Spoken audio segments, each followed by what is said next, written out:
Shalom sahabat Kalimatullah dimanapun berada. Apa kabar sahabat Kalimatullah semua? Saya berharap sahabat semua ada dalam keadaan sehat dan selalu di dalam pertolongan Tuhan kita Yesus Kristus.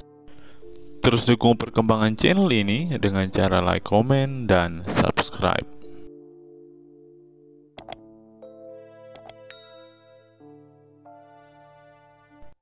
Halo Ida. Ya, Muslim? ya. Bisa open kamera? Gimana? Apa bisa nggak? Oh, gini bisa. Bisa, ini. Ya. Jadi Ibu Ida sudah menyimak dari tadi jalannya diskusi atau baru datang? Belum lama sih. Belum lama, oke. Mungkin apakah harus saya jelaskan lagi latar belakangnya dari awal atau kita langsung ke baku-baku bahasan atau bagaimana? Yang saya dengar tadi permasalahan waktu ya antara Yaumin dan 5.000 tahun. Ya, 50.000 tahun Bu. Iya, 50 komsin ya. Ya. Yang dipermasalahkan apanya ya kira-kira? Jadi begini. Di dalam surat Al-Ma'arij ayat yang ke-1 sampai ke-5 disebutkan di situ bahwasanya ada orang-orang yang meminta supaya azab itu segera didatangkan. Tetapi disebutkan di situ bahwa para malaikat dan Jibril naik membawa urusan kepada Allah itu dalam sehari, tapi kadarnya itu 50.000 tahun. Maka di ayat 5-nya dikatakan, maka bersabarlah engkau. Jadi disuruh bersabar menunggu azab itu. Karena malaikat itu memang naik sehari, memang sehari dia, tapi kadarnya itu 50.000 tahun. Nah, pertanyaannya, waktu itu yang saya ajukan kepada Juma, kalau Ibu kenal Juma, dan pertanyaan itu membuat si Juma waktu itu saya sangat ingat sekali dia nangis di pojokan, ya. Saya bilang begini sama dia, kalau Jibril naik menghadap Allah itu dalam satu hari, tetapi kadarnya itu 50.000 tahun bagi umat manusia, lantas bagaimanakah mungkin umur Muhammad masih juga 40 ketika Jibril menemui Muhammad untuk yang kedua kalinya setelah peristiwa di Gua Hiro? Seperti itu Bu, silakan Bu. Kalau masalah waktu ya, kan gini di Al-Quran itu ada yang ayat muhakamat dan ayat mutasyabihat. Yang mutasyabihat itu hanya Allah yang tahu. Di situ di ayat ini bukan hanya Allah, ya, ya'lamu ta'wilahu illallah warrasikhuna fil ilmi.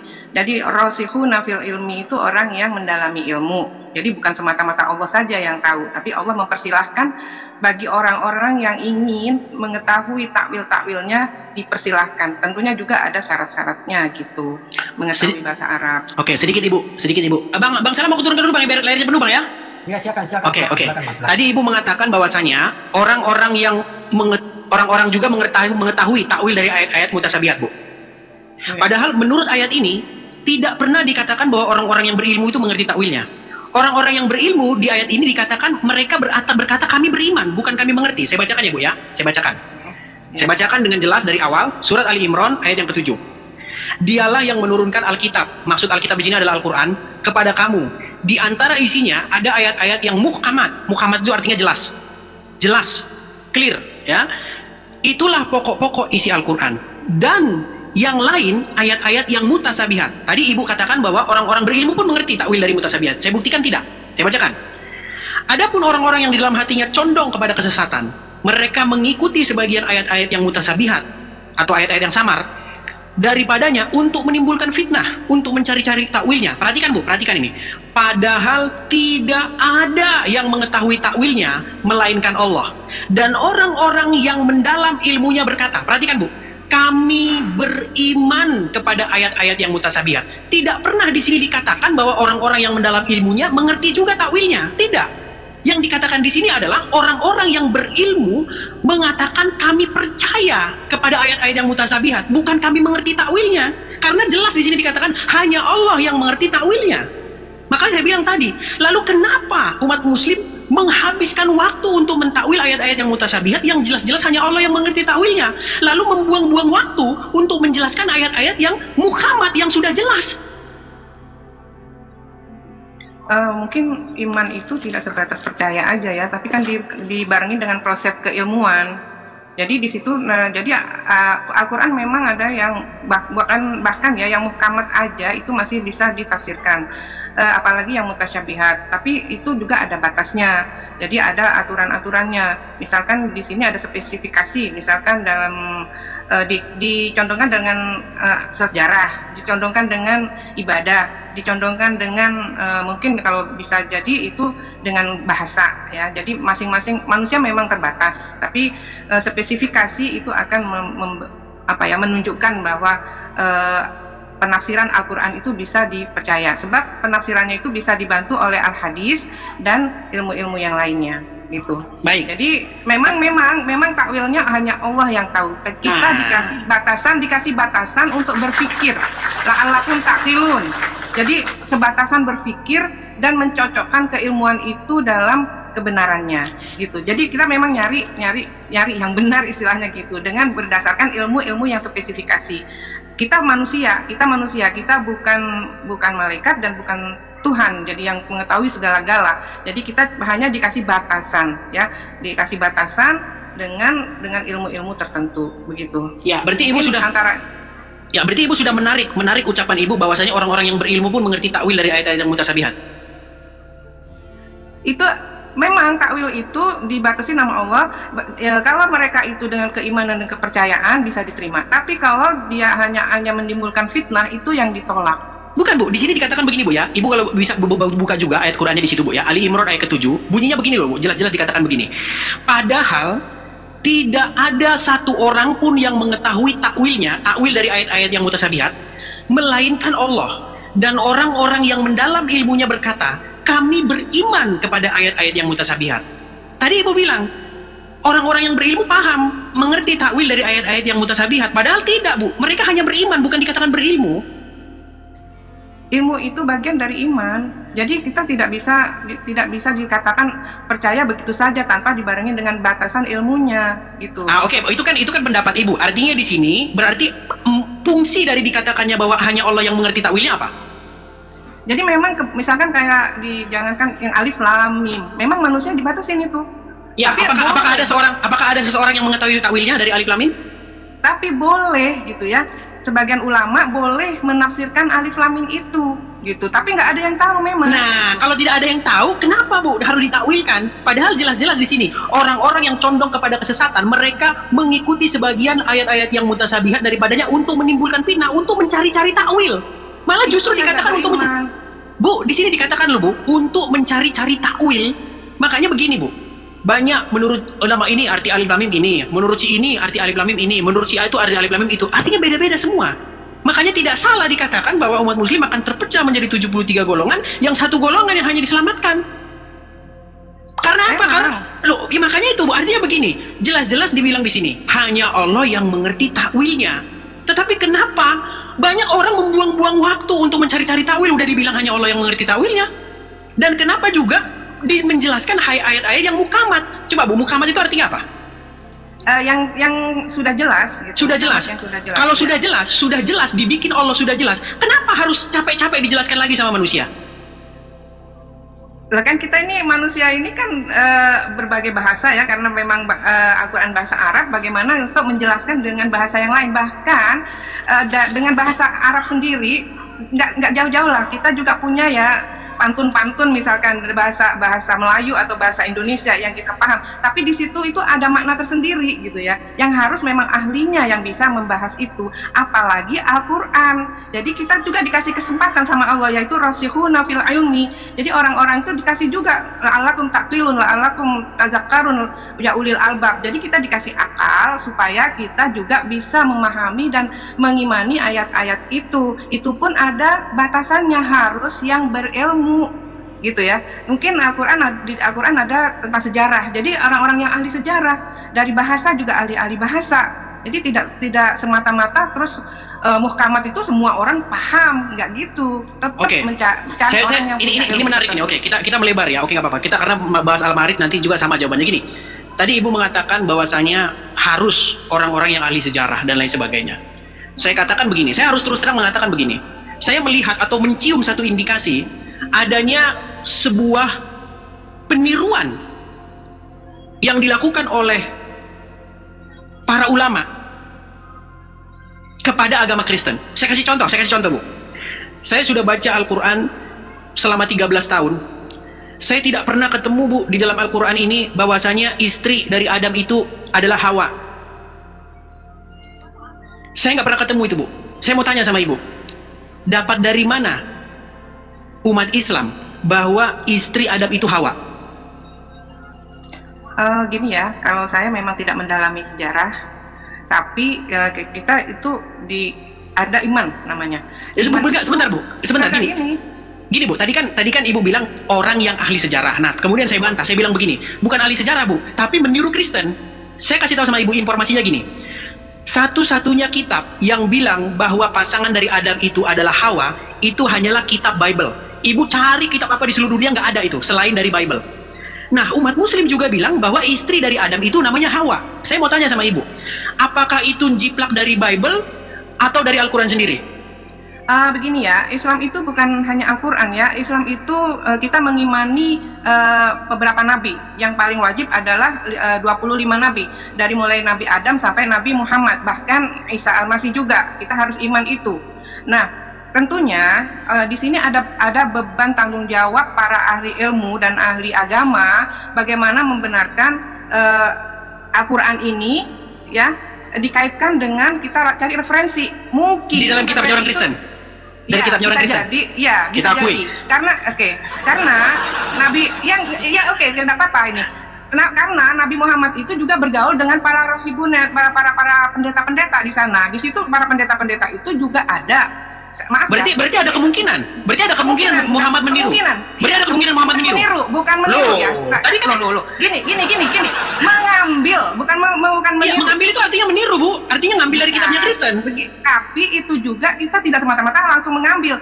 Tentunya para ahli ilmu itu juga dibahas ya, seperti orang disertasi lah gitu ya. Itu harus dibahas. Bagaimana sejarahnya Nabi dulu, dan Al-Quran itu tidak semata-mata Al-Quran gini. Al-Quran itu menceritakan mulai dari Nabi Adam sampai akhir Nabi. Bisa jadi Nabi Isa masuk, banyak Nabi Isa masuk, tapi sama dengan Islam juga. Di Islam juga ada ulama yang tadi menimbulkan fitnah, dan juga tidak ada kemungkinan juga ada di Kristen gitu. Di Kristen juga ada. Baik. Tadi Ibu mengatakan, saya tertarik nih dengan statement Ibu mengatakan bahwa Muhammad sering bergaul dengan orang-orang ahli kitab terdahulu. Itulah kenapa kalau Ibu baca di dalam surat An-Nahl ayat yang 103 tadi, ada tuduhan dari orang-orang yang hidup sejaman dengan Muhammad bahwa sesungguhnya Muhammad itu membuat Al-Quran belajar dari orang-orang ajam. Pernah dengar itu? Bisa. Ya, saya bacakan suratnya ya. Di dalam surat An-Nahl 103, saya bacakan dulu ya, biar karena orang-orang juga nggak familiar dengan ayat ini ya. An-Nahl 103. An-Nahl 103.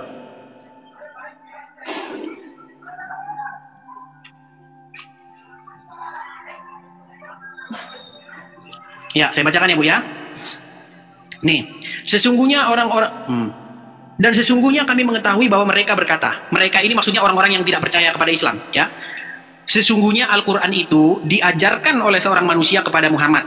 Padahal, nih jawaban Al-Quran membantah begini, padahal bahasa orang yang mereka tuduhkan bahwa Muhammad belajar kepada mereka adalah bahasa ajam, sedangkan Al-Quran ini dalam bahasa Arab yang jelas. Saya kasih bagan berpikirnya Bu, gini. Orang-orang di zaman Muhammad nuduh, Muhammad itu sering bergaul dengan orang-orang ahli kitab seperti yang Ibu katakan. Berarti dia itu membuat Al-Quran itu dari orang-orang itu. Nah, terus Al-Quran bantah bilang begini, bagaimana mungkin kamu tuduh Muhammad belajar kepada mereka, sedangkan mereka itu berbahasa ajam. Bahasa mereka itu ajam, bahasa asing, bukan bahasa Arab. Sudah?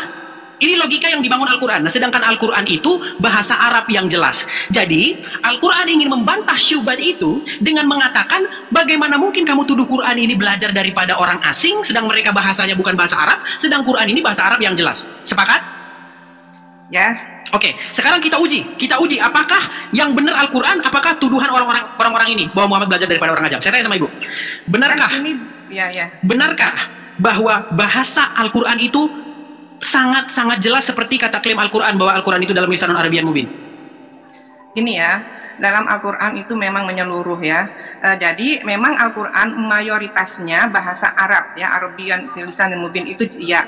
Tapi di sini ada namanya istisna. ada pengecualian Nah, karena berarti ada bahasa-bahasa ajam di dalam Al-Quran. ada. Berarti tuduhan bahwa Muhammad belajar kepada orang-orang ajam benar dong. Lah benar, kenapa tidak? Memang gini. Berarti, Loh, enggak. kan Muhammad dituduh nih, atau Muhammad kan dituduh bahwa dia belajar dari orang ajam. Ya kan? Baru Al-Quran menjawab, bagaimana mungkin kamu tuduh dia belajar dari orang ajam sedang mereka bahasa ajam, sedang Quran ini bahasa Arab yang jelas. Nah, sekarang ibu mengakui bahwa di dalam Al-Quran terdapat bahasa-bahasa ajam. Ada, memang seperti abba itu, Iya. itu bahasa Iya. ajam. Nah, makanya saya bilang itu benar. Ya, silakan. Al-Quran memang lisannya Arabian ya, tapi dalam bahasa manapun ada namanya asimilasi. Nah, Al-Quran juga berkecimpung di situ. Baik, Jadi kita- ada bahasa-bahasa Baik. jadi ada bahasa-bahasa Saya tangkap, yang saya tangkap, Bu. di situ. Saya tangkap. Artinya, ketika bahasa itu sudah diadopsi ke dalam bahasa Arab, walaupun dia bahasa ajam, ibu ingin mengatakan bahwa itu sudah menjadi bahasa Arab, betul? Bisa jadi. Baik, Bisa jadi. masalahnya begini. Ya, problemnya begini, problem seriusnya begini, Bu. Bagaimana mungkin ibu katakan itu sudah diadopsi dan sudah dimengerti orang Arab, tapi ada bahasa-bahasa di dalam Al-Quran yang sampai detik ini orang Arab nggak tahu. Sampai detik ini orang Arab nggak tahu itu artinya apa. Saya kasih contoh. Misalnya di dalam surat Al-Kahfi, Asbabul Kahfi ya, cerita Asbabul Kahfi. Di situ ada kata-kata rokim. Yang sampai detik ini orang Arab nggak tahu itu apa. Apa arti rokim itu? Ada yang bilang itu katanya nama anjing. Ada yang bilang itu batu bertulis. Ada yang bilang itu nama bukit. Ada yang bilang itu nama lembah. Baca tafsir ini banyak sekali, Bu. Renteng-renteng itu tafsirannya, nggak ada orang yang tahu apa artinya. Makanya saya bilang begini, Bu. Kalau memang klaim Al-Quran itu benar, bahwasanya Quran itu berbahasa Arab yang jelas, lisanun Arabian mubin, bagaimana mungkin orang Arab sendiri yang dari kecil bahasa Arab dia nggak tahu itu apa, itu nggak pernah ketemu bahasa itu dalam seumur hidupnya. Berarti tuduhan bahwa Muhammad belajar kepada orang ajam ini harus ibu pertimbangkan. Bukan begitu, itu kan tafsirannya. Jadi memang Al-Quran ini sangat luas ya. Namanya juga menceritakan dari zaman Adam ya, dari mulainya manusia sampai akhir ya, sampai akhir, bukan sampai Nabi Muhammad aja ya, sampai nanti kiamat, bahkan sampai nanti di alam kubur dan alam akhirat nanti gitu ya. Jadi di situ ada istilah, kalau kita membahas dengan ahli bahasa mungkin ketemu bahwa semurni-murninya bahasa pasti di sana ada namanya istisna, ada namanya Saya spesialisasi. sepakat Bu dengan ibu. Tidak ada satu bahasa di muka bumi ini yang asli bahasa orang itu tersebut, pasti pakai bahasa serapan. Contoh, saya kasih contoh, bahasa serapan yang kita pakai, kalkulator. Kalkulator itu bukan bahasa Indonesia aslinya, tapi bahasa yang kita serap. Kemudian handphone, itu juga bahasa asing yang kita serap. Tapi ketika kita mengadopsi, mengasimilasi sebuah kata, kita mengerti artinya, Bu. Tidak mungkin kita mengadopsi kata, kita nggak tahu apa artinya. Saya kasih contoh, kata rokim tadi. Di dalam surat Al-Kahfi itu, ayat yang ke-9 atau ke-8. Di situ ada kata-kata warokimi.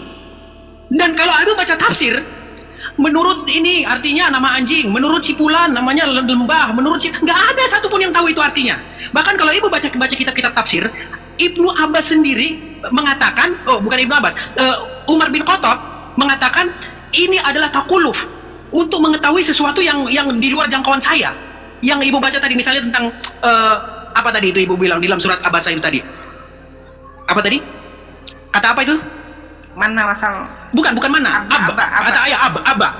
Karena kata Abba di dalam bahasa Arab itu artinya bapak.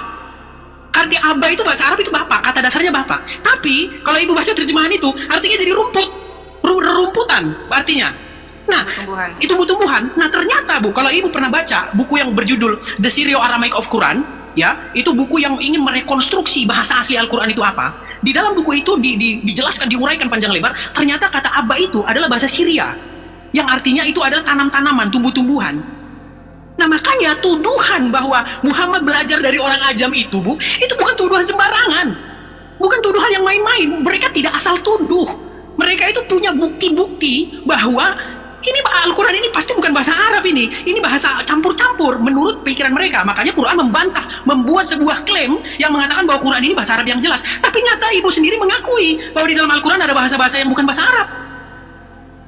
Begini ya, kalau kita bicara dengan orang ahli bahasa mungkin itu sudah jelas ya.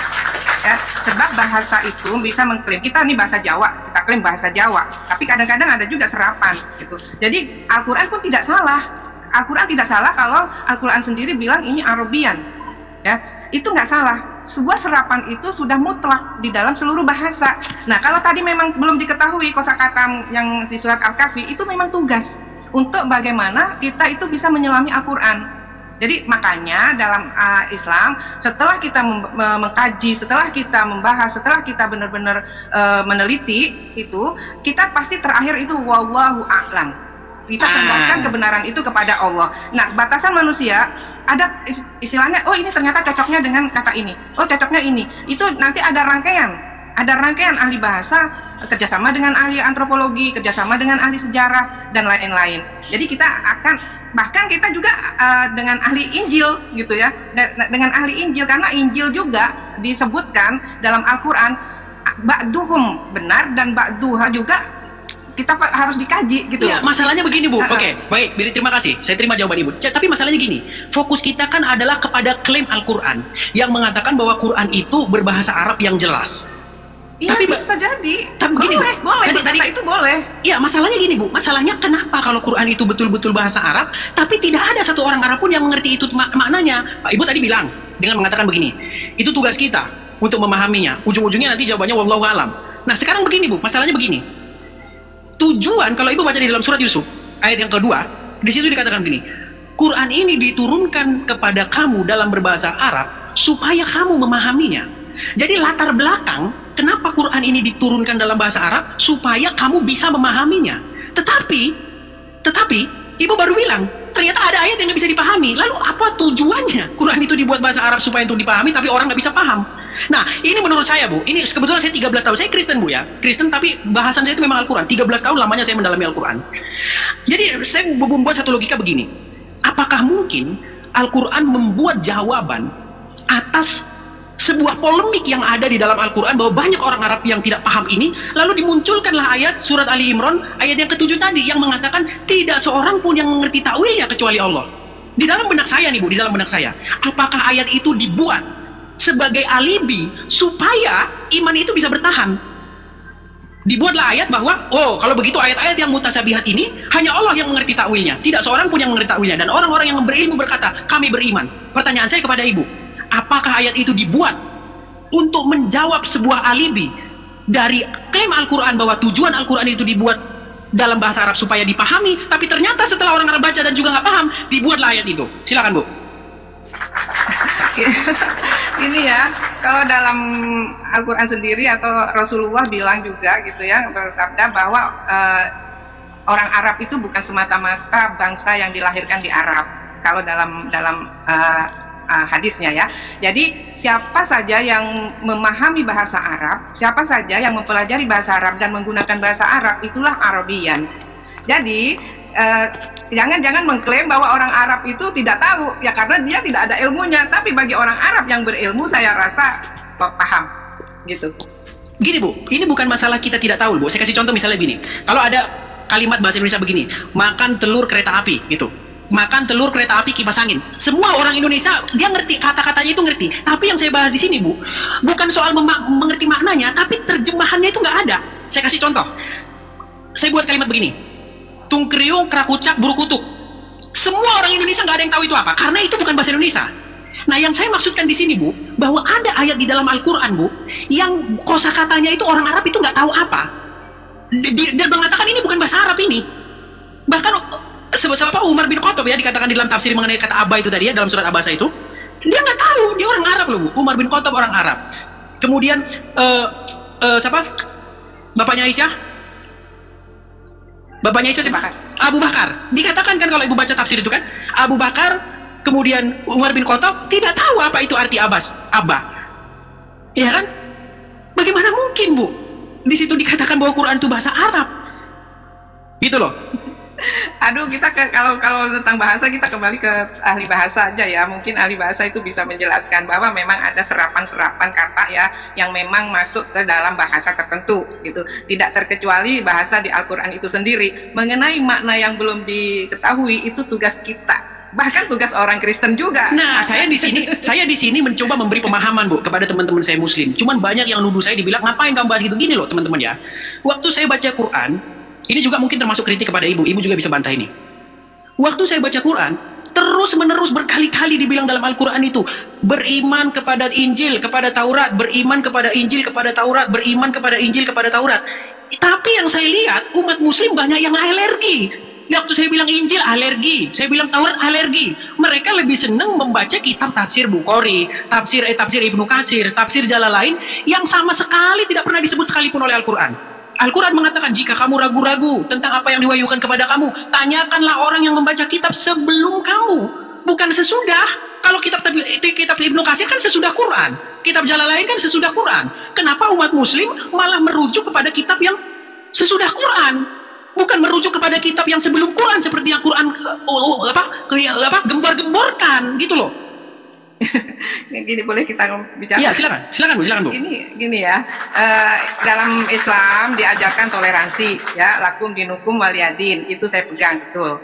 Selama orang itu masih berbuat kebaikan dan berkarakter baik, itu sudah kita wallahu a'lam ya. Masalah iman, saya ngikutin Al-Quran juga, lakum dinukum waliyadin. Tapi dalam pembahasan untuk memahami agama saya sendiri gitu ya, begini, di dalam Islam kita memang percaya sama Injil, Taurat dan sebagainya. Tapi Injil yang mana, Taurat yang mana gitu kan? Karena otentik dalam kitab-kitab yang lain itu kita belum temukan gitu. Bahkan kita dikasih petunjuk sama Al-Quran, sebagian ada yang benar dan sebagian ada yang ditaklif namanya atau ditahrif. Di ayat mana itu? Jadi saya kurang hafal ya. Saya 13 tahun mendalami Al-Quran, saya nggak pernah ketemu. Jadi gini Bu, Ada Pak, ada, nanti saya cari. Ya, saya jadi gini. Karena ini bahasan saya lama, jadi saya lihat kok ada bahasan Pak Edi sini, jadi saya masuk, baru kali ini saya juga masuk. Oke. Ya. Jadi gini Bu, pertama-tama ada sebuah stigma yang sudah terbangun, terutama dalam masyarakat kita Indonesia, bahwasanya Injil yang ada sekarang ini atau Taurat yang ada sekarang ini itu sudah tidak asli lagi. Masalahnya begini Bu, kalau kita membaca sejarah, Muhammad kan hidup pada antara abad ke-6. Sementara Bible yang ada sekarang ini, Injil yang ada sekarang ini, itu tidak pernah berubah sejak abad ke-6 itu. Atau taruhlah abad ke-4. Setelah abad ke-4 kemarin itu nggak berubah. Jadi kalau memang yang dimaksudkan Al-Quran itu di abad ke-6 suruh beriman kepada Taurat dan kepada Injil, itu kan terkejadian abad ke-6 dan itu sudah berubah. Lalu di mana Bu Injil dan Taurat yang asli setelah abad ke-6 itu? Jadi seolah-olah saya melihat seperti ayat ini hanya dijadikan hiasan oleh ibu dan teman-teman. Saya beriman kepada Taurat dan Injil, saya beriman kepada kitab-kitab yang terdahulu, tapi di mana kitabnya nggak ada. Kan ini jadi semacam hiasan bagi saya kesannya Bu. Oh, saya tidak sih.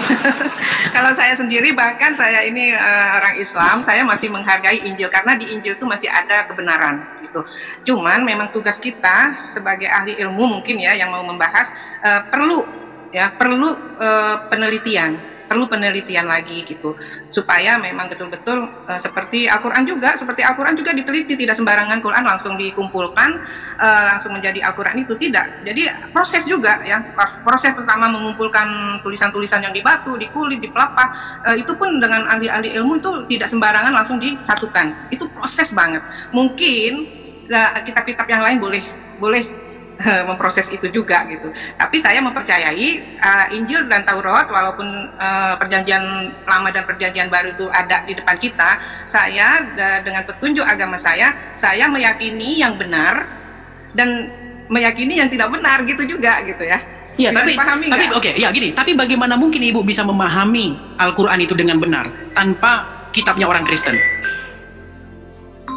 Oh, seperti itu. Saya kasih contoh, Bu. Ya. Oke. Saya kasih contoh misalnya. Tadi kan ada, saya tanya mengenai siapa istri dari Adam. Kalau dibaca Al-Quran itu 1000 kali, 2000 kali, nggak bakal ada di situ ketemu nama Hawa. Tapi semua umat Muslim saya rasa semua akan setuju bahwa istri dari Adam itu adalah Hawa. Terus tadi saya bilang gini sama Ibu, mampukah Ibu memahami Al-Quran tanpa bersandar kepada Alkitabnya orang Kristen? Ibu bilang mampu. Lalu dari mana Ibu dapat kata Hawa itu? Gini kan, itu tentunya sudah dibahas ya dalam ilmu-ilmu tafsir ya. Iya, para penafsir dapat dari mana? Kutub. Para penafsir dapat dari mana? Kita memang ada perbandingan ya, perbandingan sejarah. Bukan Bu, kita belajar juga ke kitab Injil juga. Akhirnya kan kepada kitab Injil. Nah, bukan begitu, Injil yang mana? kemungkinan ketika zaman Nabi waktu itu memang banyak pendeta-pendeta yang baik banget ya, baik hati, baik semuanya gitu, dan bahwa menerima, imannya tidak menerima tapi menerima bahwa Nabi ini nabi yang sudah dinyatakan di Injil itu Ahmad. Itu percaya para pendeta itu gitu kan, tapi mereka tidak mengimani itu kekuasaan Tuhan ya. Dia percaya sama kehadiran Nabi tapi tidak mempercayai, itu udah terserah. Gini Bu, kita agak sedikit melebar. Tadi kan saya bilang gini, apakah mungkin seorang muslim sanggup memahami Al-Quran tanpa berpegang kepada Bible? Tadi Ibu bilang mungkin. Sekarang saya kasih contoh. Kalau Ibu baca Quran, di dalam Quran tidak pernah Bu dibilang bahwa nama anak Adam itu misalnya nih ada Qabil dan Habil. Baca Quran Bu, sampai kiamat nggak akan ketemu Habil dan Qabil itu. Kalau Anda baca Bible, ada di situ nama anak Adam itu Kain dan Habel. Mirip Habil dan Qabil. Saya tanya sama Ibu kan tadi tidak mengakui bahwa itu dari Bible. Saya tanya sama Ibu, para penafsir Al-Quran itu dapat dari mana itu? Kalau bukan dari Injil? Kan saya katakan tadi, Injil itu sebagian ada yang benar, itu sudah berarti dapat dari Injil ya Bu ya? Tapi itu pun dibandingkan dengan kesejarahan ya. Iya, artinya Habil dan Qabil itu dapatnya dari Injil, betul? Memang kita percaya sama Injil. Oke, mantap. Tapi Injil yang mana gitu? Loh, Injil yang kita pegang loh itu Bu. Itu Injil yang kita pegang sekarang loh. Ya, yang Anda pegang itu, saya bisa percaya sebagian dan saya juga tidak percaya sebagian. Itu yang kita diajarkan. Berarti ayat Al-Quran yang mengatakan bahwa suruh beriman kepada, bunyinya bukan suruh beriman tapi suruh beriman sebagian. Karena bunyinya begini loh Bu. Enggak, kasirannya maksudnya yang sudah dibahas di sini. Oke, gini, tadi kan Ibu bilang Ba'duhum yuharifuna. Jadi sebagian memang sudah dipola. Oke, baik, begini. Bunyi ayat Al-Qur'an itu bunyinya bagaimana? Beriman kepada kitab Injil dan Taurat atau beriman kepada sebagian kitab Injil dan Taurat? Yang mana yang benar, Bu? Iman kepada Injil dan Taurat total. Tapi total. Injil sekarang enggak. Yang Injil sekarang itu yang termasuk yang total enggak gitu. Oh, pertanyaannya kalau begitu oke, baik. Pertanyaannya begini, Bu. Di mana kitab Injil yang total? Di mana sekarang keberadaannya? Ini tugas kita bersama. Kalau memang bisa diketemukan. Kita udah 1400 tahun, Bu. Udah 1400 tahun, udah habis waktu. Iya, tapi otentiknya itu belum ada satu, maksudnya otentiknya itu kita belum bisa dalam sejarah, maksudnya secara knowledge itu belum bisa dipertanggungjawabkan gitu. Nah, kita maaf, kalian boleh mengimani Injil seperti saya juga iman. Tapi maaf ya, kalian boleh-boleh saja mengimani Injil yang sekarang itu bebas, terserah. Tapi kami juga kasih kebebasan bahwa kami mengimaninya yang benar saja gitu. Betul Bu, kita bebas Bu, saling menghargai. Cuman artinya begini, ada sebuah tanggung jawab untuk membuktikan apa yang kita yakini dalam kajian sesama kita antar bangsa untuk dialog, antar anak bangsa untuk dialog. Tadi kan Ibu bilang bahwasanya memang benar di dalam Al-Quran disuruh untuk beriman kepada Taurat dan Injil, bukan beriman. Bunyinya bukan beriman kepada sebagian kitab Taurat dan sebagian kitab Injil. Bunyinya kan bukan begitu. Tapi Ibu bilang bahwa ya kita beriman kepada sebagian di dalamnya benar, sebagian tidak benar, dengan tuduhan bahwasanya Injil yang sekarang ini bukanlah Injil dan Taurat yang sedang dimaksudkan oleh Al-Quran. Kan itu argumen yang Ibu bangun. Nah, pertanyaannya sekarang begini Bu, bagaimana mungkin Quran mengatakan bahwa di abad ke-6 disuruh beriman kepada kitab Taurat dan Injil, tetapi tiba-tiba setelah abad ke-6 itu Ibu bilang Injil yang disuruh semuanya benar itu hilang, sekarang udah nggak ada lagi. Ini kan menurut saya seperti sebuah karangan ketimbang kenyataan gitu loh Bu. Oh, nggak gitu. Jadi kita masih ada juga yang Injil kita bisa pertanggungjawabkan ya, bar ya. Itu Injil Barnabas ya. Oke, di dalam Injil Barnabas baik begini. Itu sudah dibahas oleh para ulama. Para ulama pun sudah mengatakan bahwa Injil itu tidak bisa dipercaya. Ada satu statement dari satu Injil itu yang tidak bisa dipercaya. Statementnya itu adalah bahwa Yesus itu bukan Al-Masih, tapi yang Al-Masih itu kalau nggak salah Muhammad di dalam Injil itu malahan. Ini kan bertentangan dengan Al-Quran sendiri. Begitu. Bu, baca kajiannya Bu. Di dalam Injil Barnabas dikatakan bahwa Yesus itu bukan Al-Masih. Makanya para ulama pun mengatakan ini Injil nggak bisa dipercaya. Gitu loh Bu. Artinya sebuah kesia-siaan. Ya silakan Bu. Enggak lah, enggak. Kita sih bukan bingung, bukan apa ya, karena kita kan juga berdasarkan keiman. Kita tidak bisa tidak beriman kepada Nabi Musa maupun Nabi Musa. Semua iman yang Rasul 25 itu wajib kita imankan dengan kitabnya juga. Cuman mungkin karena yang kitab itu tidak terpelihara gitu ya, memang mungkin karena politik, karena macam-macam dahulu ya. Tapi saya lihat itu menjadi iman yang kosong Bu, karena Ibu bilang. Oh tidak, Oke. Kita Bagaimana kita mengatakan kita beriman kepada Injil, kepada Taurat, mempercayai isinya, tapi barangnya nggak ada Bu? Bukankah itu iman yang kosong? Enggak, kita sejarahnya ada. Barangnya Bu, maksudnya barangnya, kitabnya. Di mana kitabnya sekarang? Sejarahnya, kitabnya ya sudah menyampur dalam Al-Quran. Nggak ada loh Bu, nggak ada dalam Al-Quran bahwa kitab Injil dan Taurat sudah menyampur dengan Quran Bu. Ibu sudah memfitnah Quran ini. Tidak. Al-Quran itu mencakup. Tidak. Di ayat mana yang mengatakan bahwa ayat Taurat dan Injil sudah bercampur dengan Quran? Di ayat berapa itu? Tidak terlak begitu. Berarti Ibu mengada-ada. Tidak mengada-ngada. Kita disuruh mengimani Nabi dengan kitabnya. Iya, tapi kalau barangnya nggak ada, makanya saya bilang kita disuruh mengimani Nabi dan kitabnya, tapi barangnya nggak ada. Bukankah itu yang disebut dengan iman hampa? Tidak, kita sudah dikasih Al-Quran, itu sudah mencakup semua. Gini Bu, ini mohon maaf sekali ya ibuku ya, gini Bu. Jadi ada yang saya lihat, ada pengaruh stigma masyarakat yang kuat sekali yang membuat ibu tidak bisa percaya kepada Al-Quran. Gini, maaf saya bilang kalau saya katakan tidak percaya Quran, karena gini Bu, Quran mengatakan berimanlah kepada kitab Taurat dan Injil. Lalu karena stigma masyarakat, karena para ulama sudah mengatakan belajar Quran dari kitab tafsir Ibnu Katsir, dari kitab Jalalain dan sebagainya yang tidak pernah disebutkan Al-Quran. Jadi saya lihat ibu lebih percaya kepada para ulama yang menyuruh memahami Al-Quran lewat kitab tafsir Ibnu Katsir, kitab Jalalain dan kitab-kitab tafsir lainnya, ketimbang Al-Quran sendiri yang menyuruh ibu untuk beriman kepada Taurat dan Injil. Gitu loh. Enggak begitu. Saya lihat seperti itu. Enggak begitu. Kitab tafsir-tafsir lain itu bukan disetarakan dengan kitab suci. Itu cuma menerangkan, bukan kitab suci. Sementara Al-Quran itu kitab suci, Injil kitab suci, Taurat kitab suci. Yang kami imani, yang dipegang Nabi Musa dan Nabi Isa. Ya, sebab sudah dikatakan sebagiannya sudah munharifun, itu jadi kita juga kita percayanya sama Al-Quran akhirnya gitu loh, karena kita dikasih petunjuk. Tapi Allah sangat bijaksana, Allah membebaskan lakum dinukum waliyadin, terserah gitu. Kita nggak tahu, Tuhan bisa jadi Tuhan nanti sayang juga sama nonis ya, karena mungkin kebaikannya, karakternya kita nggak tahu. Itu kebijakan mutlak dari Tuhan, cuman kita dikasih petunjuk. Nah, petunjuk itulah yang kita pegang. Tapi nggak pernah loh dikatakan bahwasannya bahwa kitab tafsir Ibnu Katsir, kitab tafsir Jalalain, kitab tafsir ini, kitab tafsir itu sebagai rujukan atau petunjuk disebutkan oleh Al-Quran. Nggak pernah disebutkan Bu. Yang menjadi kitab petunjuk dan kitab penjelasan itu udah disebutkan dalam Al-Quran Bu.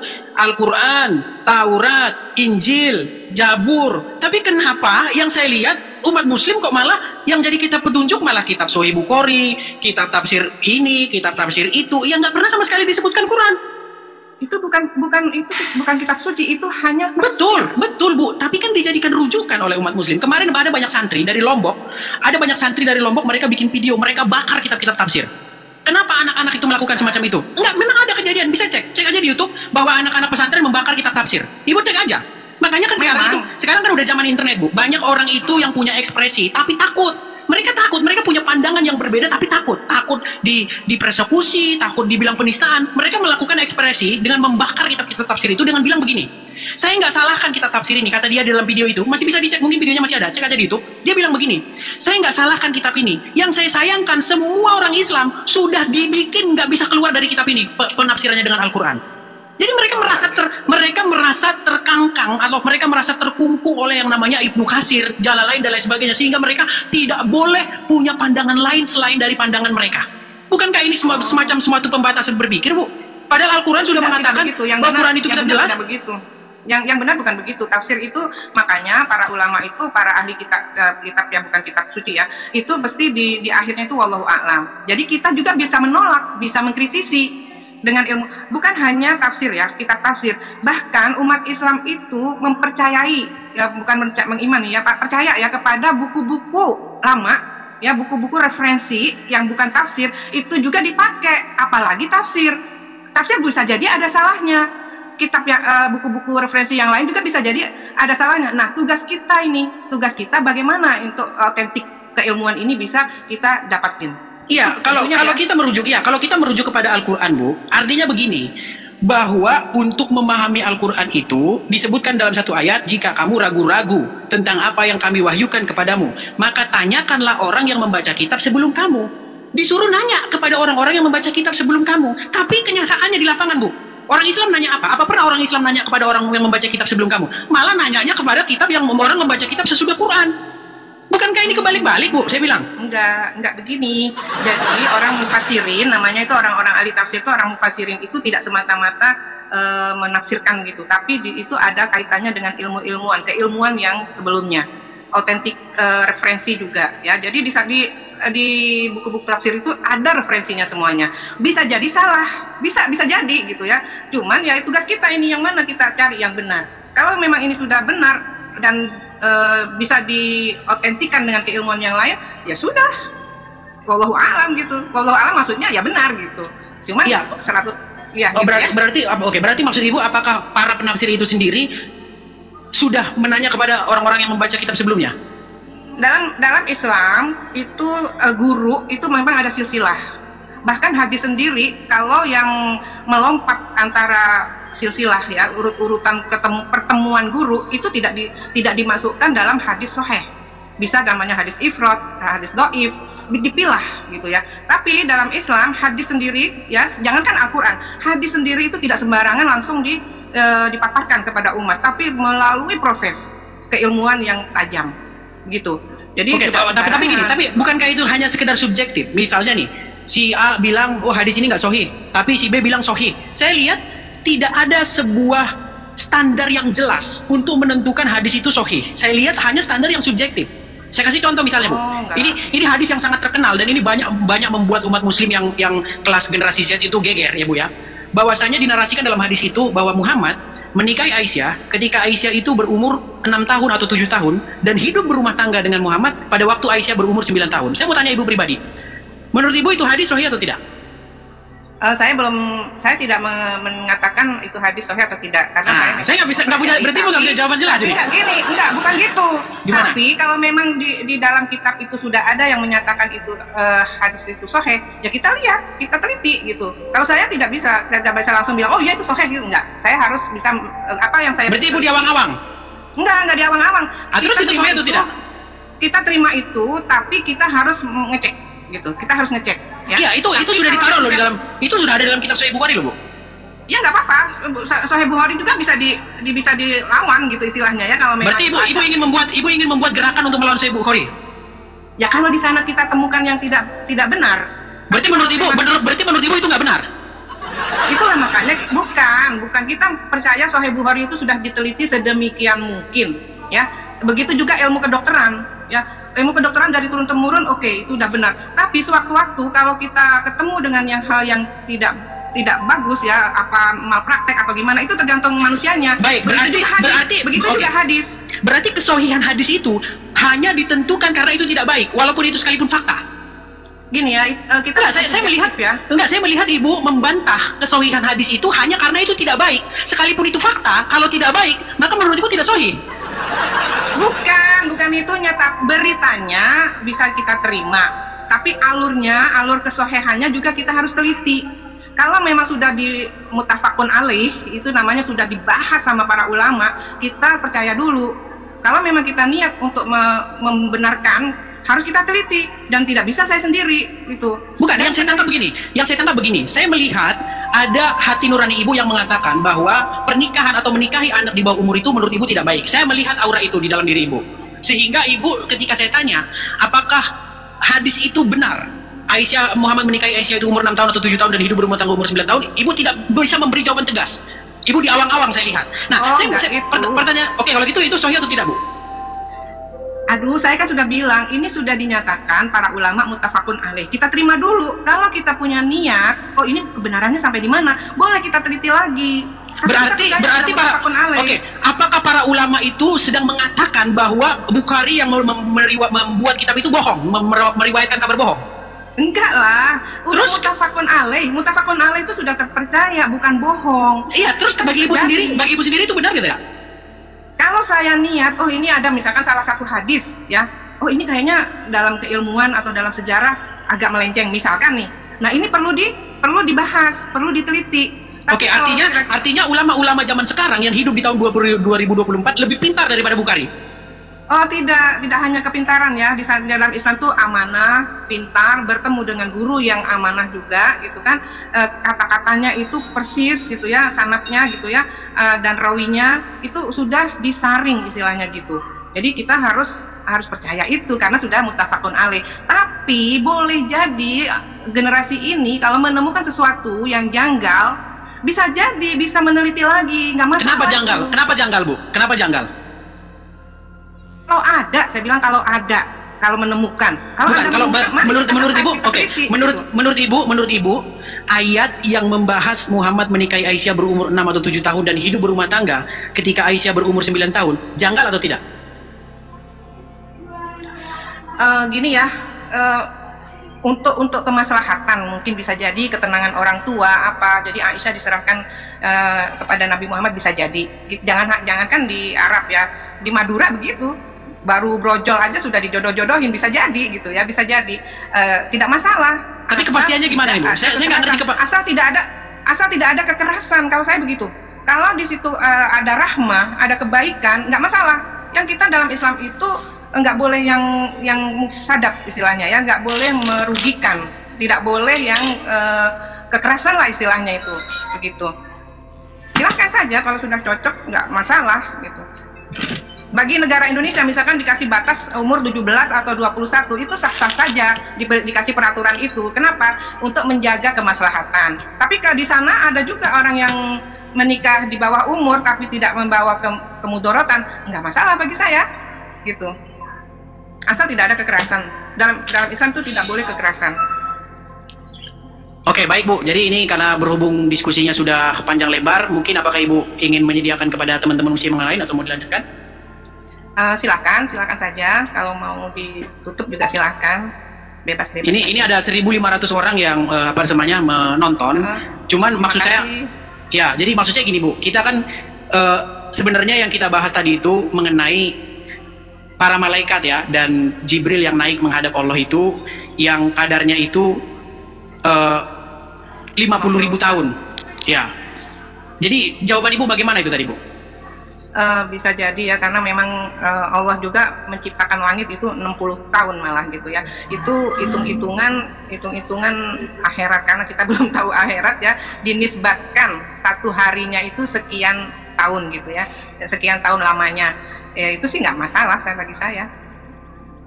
Kenapa dipermasalahkan? Jadi apa yang salah di situ? Bukan gini, jadi kan di situ kan dikatakan karena malaikat Jibril naik menghadap Allah itu satu hari, yang kadarnya itu 50.000 tahun. Bagaimana mungkin ketika Jibril datang lagi untuk kedua kalinya, umur Muhammad itu masih juga 40? Ya kan azab itu belum jadi. Mungkin azab itu ya bukan, bisa ditafsirkan kiamat. Coba Ibu bisa ditafsirkan kiamat nanti gitu. Bukan, nggak bisa. Ibu ada Al-Quran nggak di situ? Ada Al-Quran nggak di situ? Di Google aja. Ya, coba dibacakan dulu Al-Ma'arij ayat yang ke-1 sampai ke-5.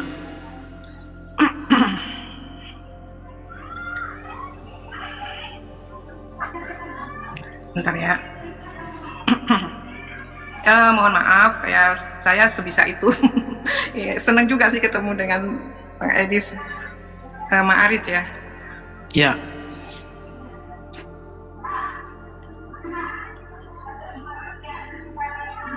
Sampai 5.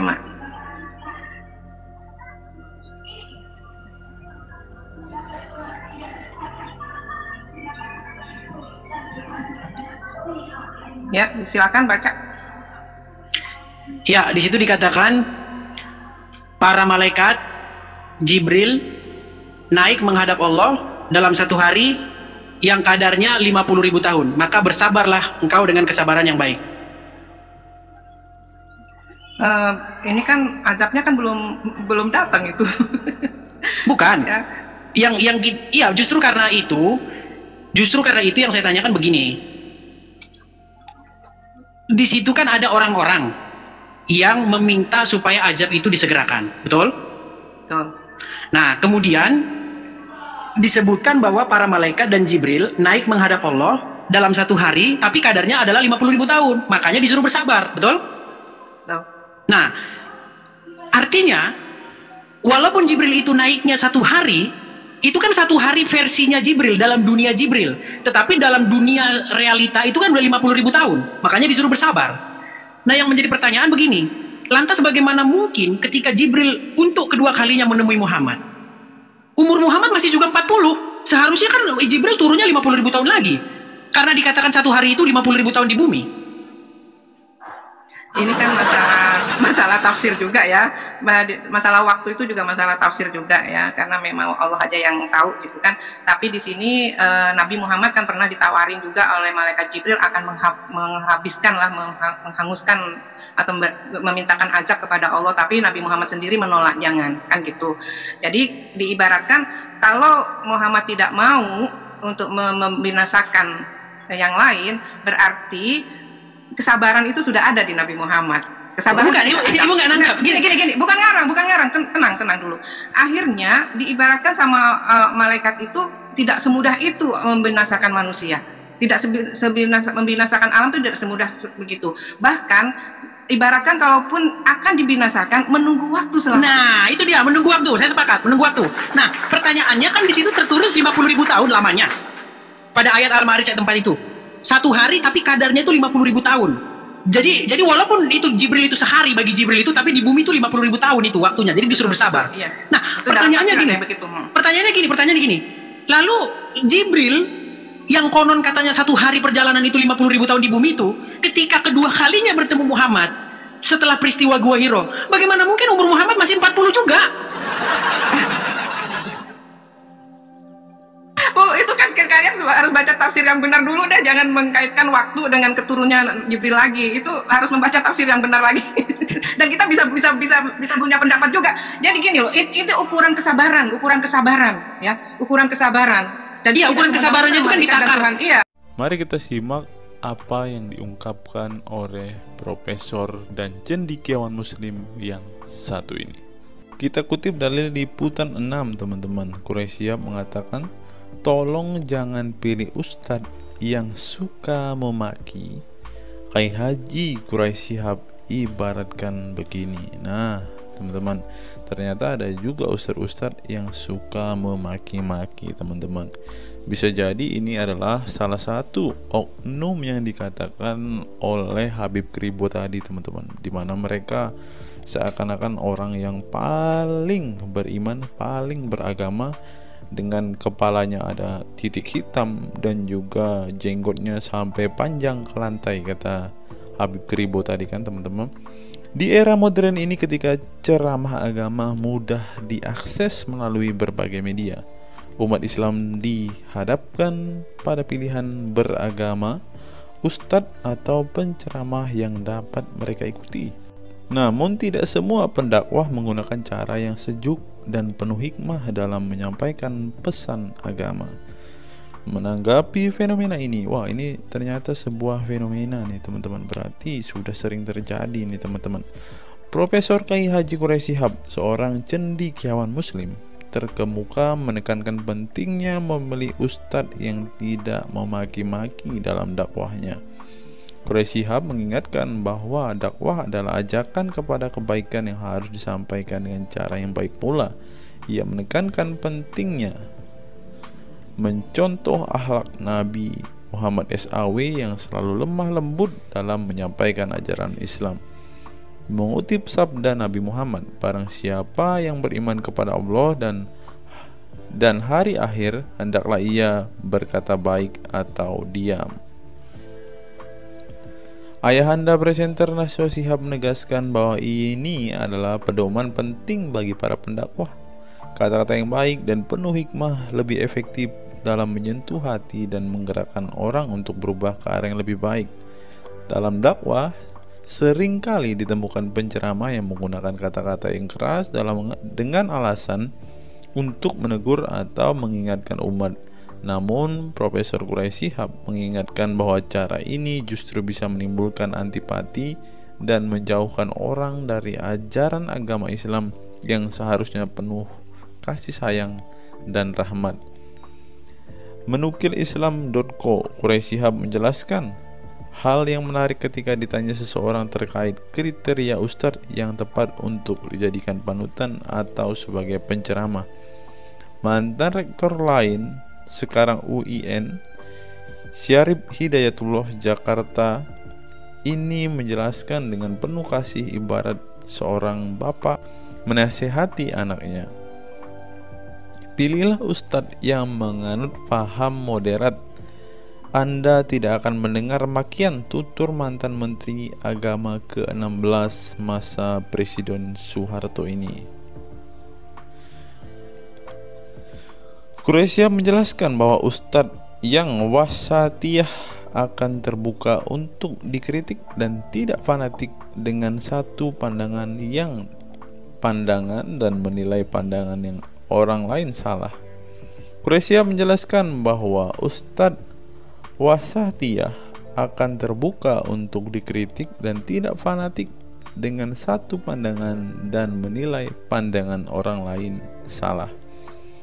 Ustadz yang wasatiyah memahami bahwa jalan menuju agama itu besar dan memiliki jalan-jalan kecil untuk menuju jalan besar itu.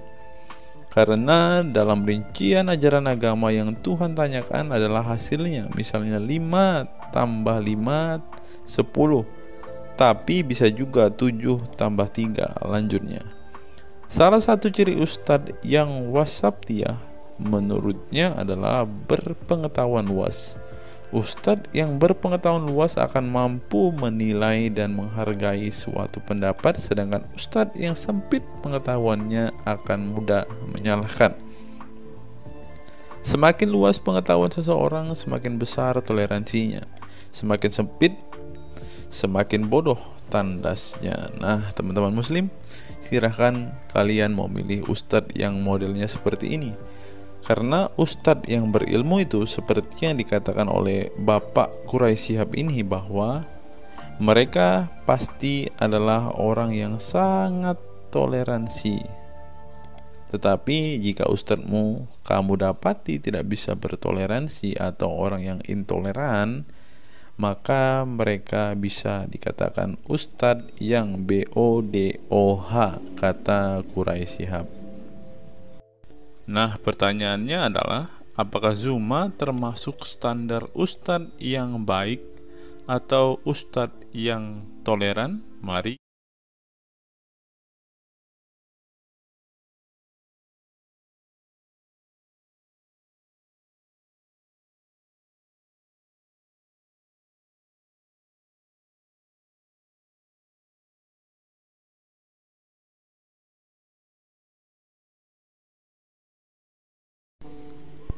Google, mengapa Rasulullah disebut sebagai nabi penutup?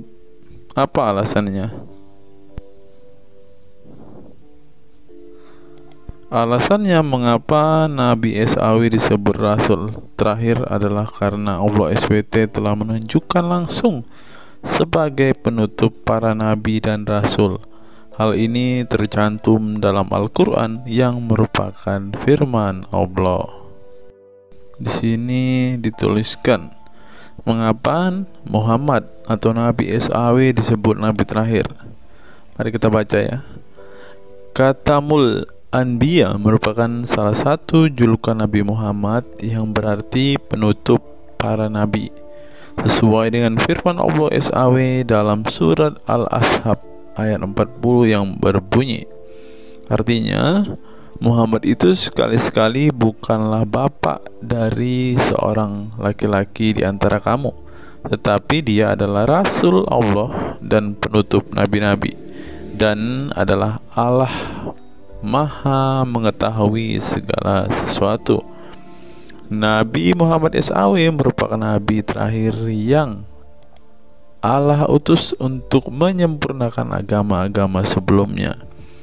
Al-Quran merupakan kitab Allah yang menyempurnakan kitab-kitab sebelumnya.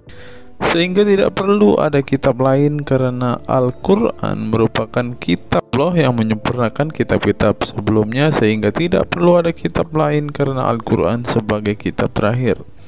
Maka dapat diartikan bahwa tidak ada lagi Nabi setelah Nabi Muhammad SAW. Nabi Muhammad SAW sebagai Nabi terakhir juga didukung dengan dalil lainnya, yaitu surat Al-Sab 61 ayat 6.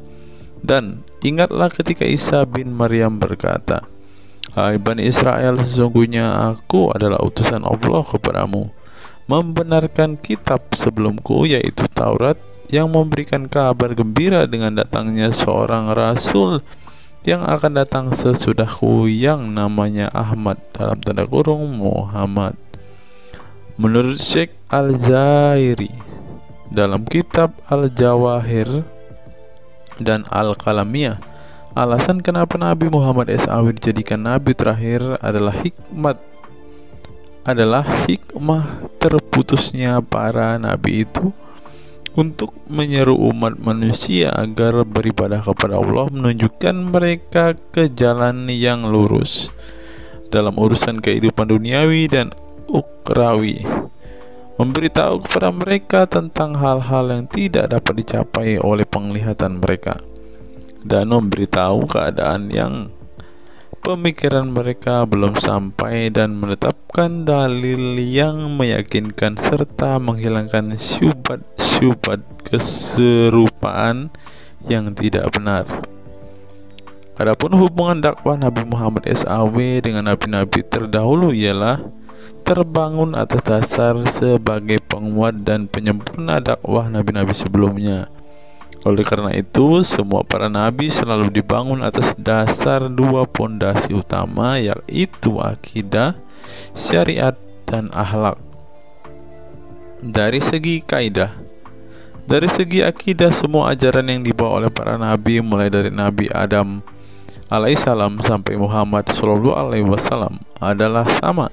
Tidak ada beda antara nabi satu dengan nabi yang lainnya. Semuanya mengajarkan keimanan terhadap keesaan Allah SWT, yaitu dengan membersihkan dari segala sifat yang tidak layak baginya, dan mengimani adanya hari kiamat serta adanya surga dan neraka. Maka dari itu, semua para nabi menyerukan kepada kaumnya masing-masing antara dasar iman kepada Allah, dan semua para nabi setelahnya saling membenarkan ajaran yang telah dibawa oleh para nabi sebelumnya. Adapun dari segi syariat yang mengatur tatanan kehidupan masyarakat dan individu terhadap perbedaan dalam metode dan kuantitasnya antara satu nabi dengan yang lain. Hal itu disebabkan karena syariat tersebut dalam ranah pelaksanaan, bukan sebuah pengabaran seperti akidah. Perkembangan zaman dan perbedaan bangsa yang satu dengan bangsa yang lainnya turut mempengaruhi syariat mereka satu sama lain.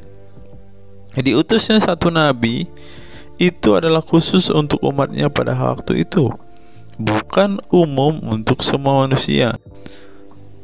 Sebuah hukum syariat terbatas dalam ruang lingkup yang sempit sesuai dengan umatnya pada waktu itu secara khusus. Nah, dari bagian pertama ini kita mengetahui teman-teman mengapa Rasulullah ini dikatakan sebagai nabi penutup, karena Rasulullah juga mengajarkan kepada keesaan Allah, teman-teman.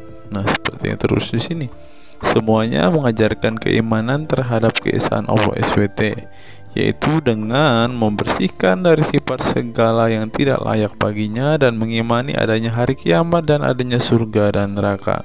Salah satu alasan mengapa Rasulullah disebut sebagai nabi penutup adalah ini, teman-teman. Mari kita lihat fakta berikutnya. Menurut kumparan, teman-teman, alasan mengapa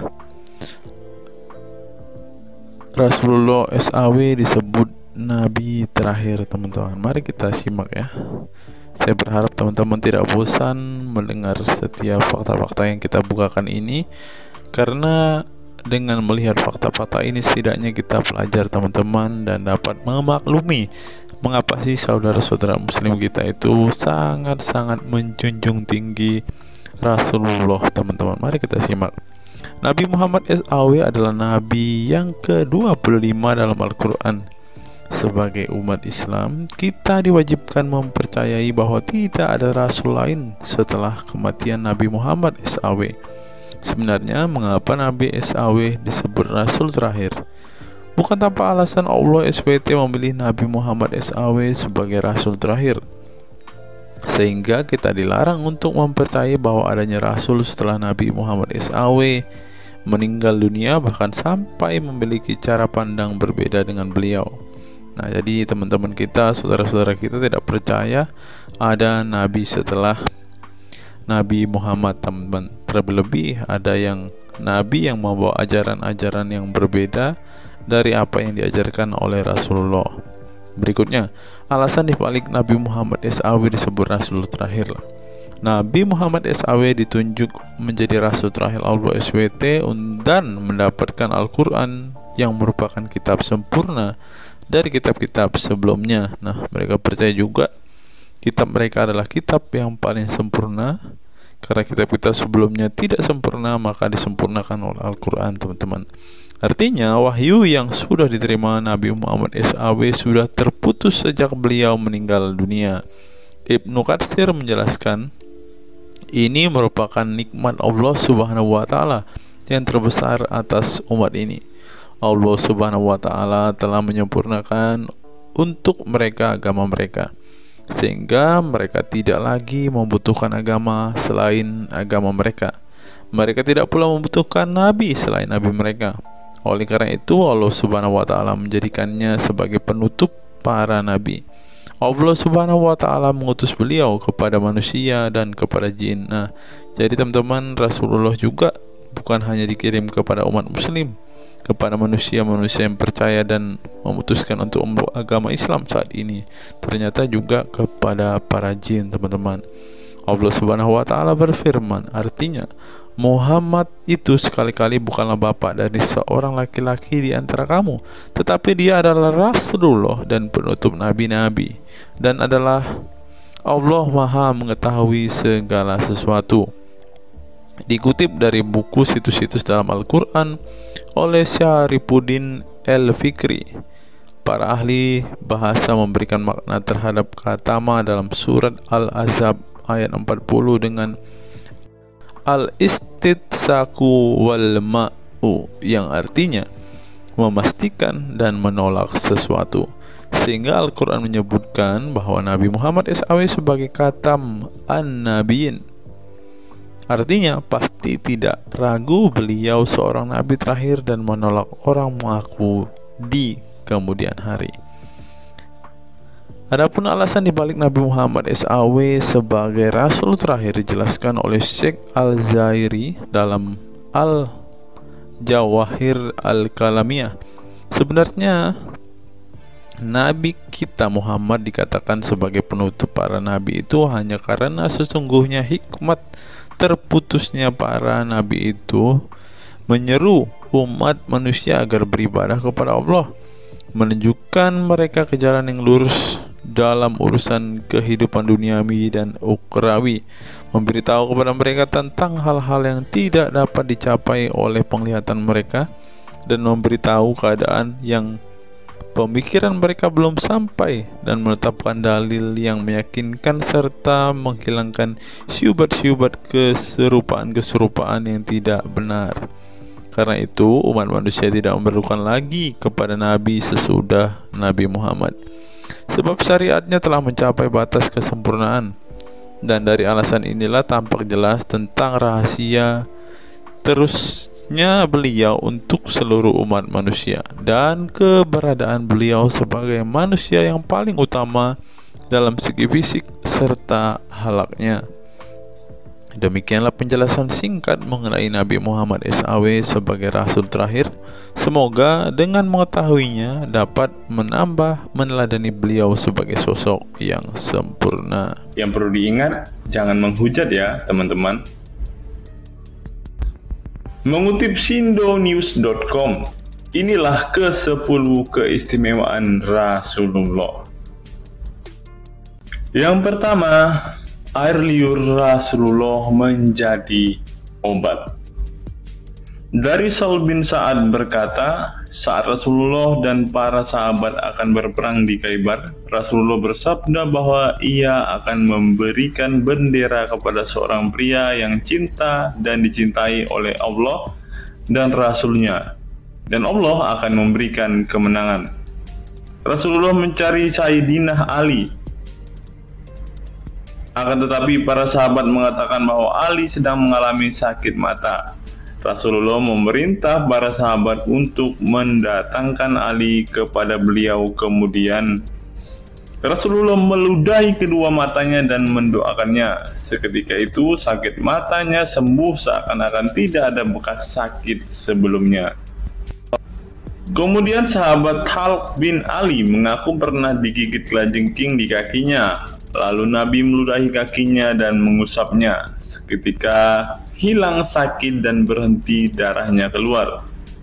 Khalid bin Ali mengatakan, aku digigit oleh kalajengking ketika aku di dekat Nabi Muhammad, lalu beliau meludahi kakiku dan mengusapnya. Yang kedua, rambut beliau membawa berkah. Sahabat Khalid bin Walid radhiyallahu anhu tak pernah kalah di medan perang. Di setiap perang, Khalid selalu meraih kemenangan dan membuat nyali musuh ketakutan. Ternyata penyebabnya tak lepas dari keberkahan rambut Nabi Muhammad yang selalu dia bawa ketika perang. Rambut beliau juga dijadikan sebagai obat bagi orang sakit. Yang ketiga, keringat Nabi Muhammad menjadi minyak wangi. Anas bin Malik menceritakan keberkahan keringat Nabi Muhammad sebagai minyak wangi. Beliau mengatakan, Nabi masuk ke rumah kami dan beliau qailullah, tidur siang di tempat kami. Ketika tidur itu Nabi berkeringat, kemudian ibuku datang membawa botol dan keringat Nabi Muhammad ditampung ke dalam botol itu. Kemudian ketika Nabi bangun dari tidurnya, beliau bertanya kepada ibuku, wahai Ummu Sulaim, apa yang sedang engkau perbuat? Ummu Sulaim mengatakan, ini keringatmu wahai Rasulullah, aku jadikan minyak wangi dan ini adalah minyak wangi yang paling wangi. Yang keempat, tidak memiliki bayangan. Asyadid Muhammad bin Alawi Al-Maliki dalam kitabnya Mafahim Yazid Antus Hahaha menyebut di antara kekhususan Nabi Muhammad adalah tidak memiliki bayangan. Karena memang beliau adalah cahaya dan cahaya tidak pernah memiliki bayangan. Nabi tidak memiliki bayangan meskipun ada sinar matahari. Ini didukung oleh doa Nabi yang meminta kepada Allah untuk dijadikan sebagai cahaya.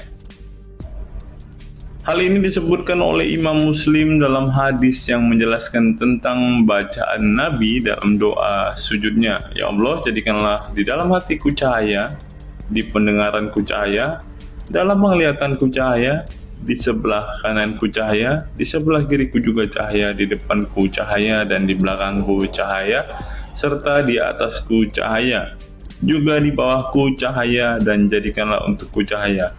Dalam riwayat lain juga disebutkan, jadikanlah aku cahaya. Yang kelima, tidak pernah menguap. Dalam kitab Al-Qashais Al-Kubra, Imam Asyuyuti menyebutkan riwayat Nabi Muhammad yang sepanjang hayat tidak pernah menguap. Ditakris oleh Imam Al-Bukhari dalam kitabnya Al-Tariq dan juga Ibnu Abi Saibah dalam Musannafnya, dan dari Isa Ibnu Sa'ad dari Yazid bin Al-Asham, beliau berkata bahwa Nabi Muhammad tidak pernah menguap sama sekali. Yang keenam, hati beliau tidak pernah tidur. Keistimewaan lainnya adalah kedua mata beliau tertidur, namun tidak demikian dengan hati beliau. Suatu waktu Nabi Muhammad pernah ditanya oleh istrinya Sayyidah Aisyah tentang tidurnya selepas sholat witir. Wahai Rasulullah, apakah engkau tidur setelah sholat witir? Beliau menjawab, betul Aisyah, sesungguhnya mataku tertidur dan tetapi hatiku tidak pernah tidur. Ini sejalan dengan apa yang disebutkan beliau bahwa para nabi tidaklah tidur kecuali hanya mata mereka saja yang terpejam. Hati mereka tidak pernah tidur dari berzikir kepada Allah Ta'ala. Dan begitu juga para nabi tidur hanya matanya saja, sedangkan hatinya tidak pernah tidur. Yang ketujuh, jubah beliau sembuhkan orang sakit. Asma bintu Abu Bakar radhiyallahu anhu bertaburuk dengan jubah Nabi. Dari Abdullah bin Kaisan berkata, diperlihatkan kepadaku sebuah jubah tayalisah dari Kisra dan kerahnya berbahan dibaj. Juga kedua sisinya dijahit dengan dibaj. Asma berkata kepada budaknya, "Wahai Abdullah, jubah ini dahulu ada pada Aisyah hingga ia wafat. Setelah Aisyah wafat, aku pun mengambilnya. Dulu Rasulullah sering memakai jubah ini. Kami pun biasa mencuci jubah ini dengan air untuk menyembuhkan orang yang sakit." 8. Darah bekam Nabi diminum sahabat. Darah Rasulullah benar-benar barokah. Sahabat Abdullah bin Zubair radhiyallahu anhu pernah meminum darah Nabi. Diceritakan Abdullah datang kepada Rasulullah ketika beliau sedang berbekam. Setelah Rasulullah selesai, maka beliau memberikan darah berbekam itu sambil berkata, "Pergilah dan sembunyikan darah ini dari manusia." Maka aku pergi dan meminum darah itu. Selepas itu aku mendatangi Rasulullah kembali. Lalu Rasulullah bertanya, "Apa yang kamu lakukan?" Abdullah menjawab, "Aku sudah sembunyikan darah itu di tempat yang tidak boleh dilihat oleh manusia." Baginda Nabi berkata lagi, "Jangan-jangan kamu telah meminumnya?" Beliau menjawab, "Ya, aku telah meminumnya, wahai Rasulullah." Setelah meminum darah itu, Nabi Muhammad berkata kepada Abdullah, "Sungguh engkau telah menjaga dirimu dari api neraka." Yang ke-9, tidak pernah ihtilam atau dalam tanda kurung mimpi basah. Ihtilam adalah keluarnya air mani karena sebab mimpi atau fantasi. Di Indonesia sering disebut dengan mimpi basah. Dan itu tidak pernah terjadi pada Nabi Muhammad. Dalam kitab hadis Al-Mu'jam Al-Kabir, Imam At-Tabarani mengeluarkan sebuah riwayat dari Ibnu Abbas bahwasannya Nabi Muhammad tidak pernah ihtilam atau mimpi basah. Yang ke-10 yang terakhir, teman-teman, dapat melihat dan mendengarkan ringkihan langit. Dari sahabat Abu Jar, Nabi Muhammad bersabda, "Sesungguhnya aku melihat apa yang kalian tidak lihat, dan aku mendengar apa yang kalian tidak dengar, ringkihan langit. Dan memang pantas langit bersuara ringkih, karena di setiap jarak 4 jari di langit ada malaikat yang menaruh keningnya dan sujud kepada Allah. Demi Allah, seandainya kalian mengetahui apa yang aku ketahui, kalian akan sedikit tertawa dan banyak menangis." Keistimewaan lain dari Nabi Muhammad disebutkan ketika beliau buang air tidak ada bekasnya sama sekali. Dalam kata lain, semua kotoran beliau ditelan bumi, tak sedikit pun yang tertinggal. Beliau juga mampu melihat ke belakang dengan jelas sebagaimana beliau melihat ke depan. Itulah ke-10 keistimewaan Nabi Muhammad yang juga menjadi bukti kenabian beliau. Rasulullah adalah manusia sebagaimana umatnya, akan tetapi Allah menjadikan beliau sebagai manusia yang tidak seperti manusia pada umumnya.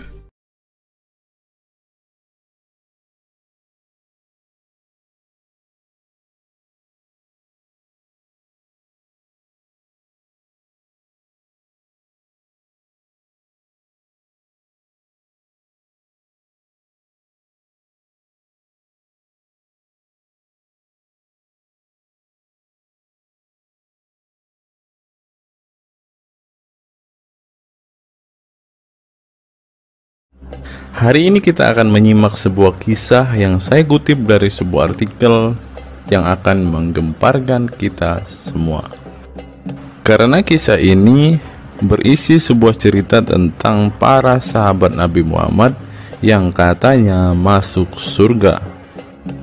Bagaimana mungkin para sahabat ini bisa masuk surga? Sedangkan junjungan mereka sendiri pun tidak mempunyai kepastian surga. Seperti yang diungkap Bapak Quraisy Shihab berikut ini. Tidak benar, saya ulangi, tidak benar bahwa Nabi Muhammad sudah dapat jaminan surga. Mendengar apa yang dikatakan Bapak Quraisy Shihab tadi, jelaslah bahwa Rasulullah pun tidak pasti masuk surga. Bagaimana mungkin para sahabat masuk surga jika sang junjungan sendiri tidak punya kepastian surga? Memang sedikit aneh sih teman-teman. Nabi tidak pasti masuk surga, tapi para sahabat masuk surga. Mungkinkah para sahabat lebih baik dari sang Nabi?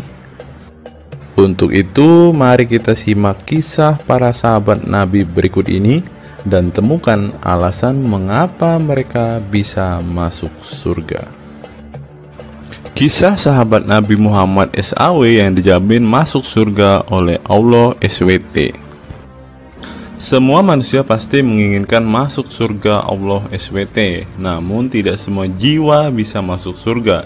Ada banyak tantangan dan perjalanan yang sangat panjang yang harus dihadapi umat Islam hingga mendapat kesempatan ala SWT untuk masuk surga. Itu juga belum tentu langsung masuk surga. Mungkin harus ke neraka untuk menghapus dosa-dosa terlebih dahulu.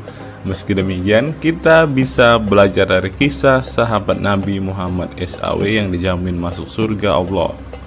Mereka tidak begitu saja mendapat tempat yang keindahannya kekal abadi. Berbagai ujian keimanan dan fisik dalam mengarungi kehidupan mereka di jalan Allah SWT. Siapa sajakah sahabat Nabi SAW yang dijamin masuk surga? Simak selengkapnya dalam ulasan berikut ini. Kisah sahabat Nabi Muhammad SAW yang dijamin masuk surga. Dalam sebuah hadis terdapat 10 sahabat Nabi SAW yang masuk surga. Hadis tersebut berasal dari Abdurrahman bin Auf radhiyallahu anhu. Ia berkata, Rasulullah SAW bersabda. Adapun kisah 10 sahabat Nabi yang dijamin masuk surga yang dikutip dari buku biografi 10 sahabat Nabi yang dijamin masuk surga karya Sujai Fadil 2020. Yang pertama, Abu Bakar As-Siddiq. Abu Bakar As-Siddiq dikenal sebagai manusia terbaik setelah Nabi Muhammad SAW. Beliaulah orang pertama yang beriman kepada Nabi SAW, menemaninya dan membenarkan perkataannya. Ketika Nabi Muhammad SAW meninggal dunia, beliaulah yang dipilih menjadi imam dan melanjutkan kepemimpinan sebagai khalifah. Yang kedua, Umar bin Khattab. Sahabat Nabi Muhammad SAW selanjutnya yang dijamin masuk surga adalah Umar bin Khattab. Dedikasi beliau kepada agama Islam sangatlah besar. Walaupun sebelum ia memutuskan untuk beriman kepada Nabi Muhammad SAW, ia ingin membunuhnya. Setelah masuk agama Islam, Umar bin Khattab menjadi orang yang paling berani dan mendapat gelar Al-Furuq yang memiliki arti pembeda antara yang benar dan yang salah. Yang ketiga, Utsman bin Affan. Utsman bin Affan merupakan saudagar kaya raya, namun kekayaan tersebut tidak membuatnya sombong, namun kebalikannya. Utsman menggunakan hartanya untuk zakat, sedekah, dan infak. Setelah meninggalnya Umar bin Khattab, beliau melanjutkan kepemimpinannya dan juga melanjutkan tugas untuk menyusun mushaf Al-Quran. Yang keempat, Ali bin Abi Thalib. Ali bin Abi Thalib merupakan sepupu dari Nabi Muhammad SAW, sehingga beliau banyak belajar Islam dari usianya sejak kecil. Ali bin Abi Thalib pernah ditinggal Nabi Muhammad SAW saat perang Tabuk untuk menjaga para wanita dan anak-anak. Setelah meninggalnya Utsman bin Affan, beliau meneruskan kepemimpinannya. Namun di masa kepemimpinannya banyak sekali pertentangan dan perpecahan kelompok dengan pemikiran masing-masing. Talhah bin Ubaidillah, meski tak seterkenal para khulafaur rasyidin, namun beliau merupakan sosok perlindung bagi Nabi Muhammad dalam perang Uhud dengan menangkis anak panah dengan tangannya hingga kehilangan jari-jarinya. Selain itu, Thalib bin Ubaidillah disanjung karena kebaikan hati dan sedekah beliau. Yang keenam, Zubair bin Awam. Zubair bin Awam merupakan orang pertama yang berani mencabut pedangnya di jalan Allah SWT saat ia menduga ada orang musyrik yang sewenang-wenang kepada Nabi Muhammad SWT. Perjuangannya untuk masuk ke Islam tidaklah mudah. Beliau sempat disiksa oleh pamannya sendiri agar tidak mengikut Nabi Muhammad SAW. Yang ketujuh, Abdurrahman bin Auf. Abdurrahman bin Auf merupakan seorang saudagar yang kaya raya. Walaupun seorang yang berlimpah harta, beliau banyak menggunakan hartanya untuk kaum muslimin. Ketika mendengar bahwa dirinya akan masuk surga, Abdurrahman bin Auf khawatir apakah layak masuk surga dan merasa dirinya bukanlah siapa-siapa. Yang kedelapan, Sa'ad bin Abi Waqqas. Sa'ad bin Abi Waqqas merupakan paman Nabi Muhammad SAW dari ibunya. Ketika mendengar Islam di Mekah, Sa'ad langsung menghampiri Nabi Muhammad SAW untuk beriman kepada Allah SWT dan Rasulnya. Sa'ad bin Abi Waqqas merupakan orang pertama yang meletakkan anak panah di jalan Allah SWT. Beliau juga dipilih menjadi komandan perang Qadisiyah dan diangkat menjadi gubernur Kufah di masa kepemimpinan Utsman bin Affan. Yang kesembilan, Sa'id bin Zaid. Apabila seseorang yang mampu membuat Umar bin Khattab yang keras bisa masuk ke dalam Islam, beliau adalah Sa'id bin Zaid dan istrinya Fatimah bin Khattab.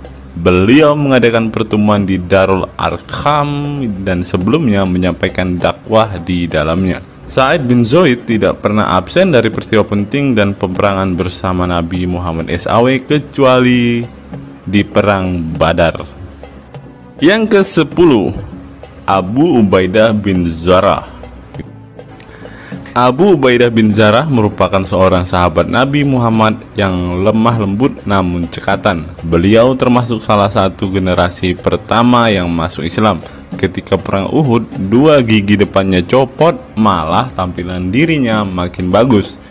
Giginya ompong dikarenakan ia mencabut dua rantai yang masuk melalui lubang kancing topi besi di wajah Nabi Muhammad SAW karena terkena tebasan. Dari 10 kisah tadi, semua sahabat Nabi itu terkenal dengan perbuatan baiknya. Apakah standar umat muslim masuk surga adalah dengan berbuat baik? Perbuatan baik tentu tidak dapat menyelamatkan. Seorang ustadz pernah berkata seperti ini. Mengantarkan kita masuk ke surga itu bukan amal perbuatan kita. Kita semua masuk ke dalam surga Allah kelak itu lantaran mendapat anugerah dari Allah dan mendapat rahmat dari Allah. Jadi bukan karena amal ibadah kita. Apa tanggapan teman-teman setelah menyimak kisah ini?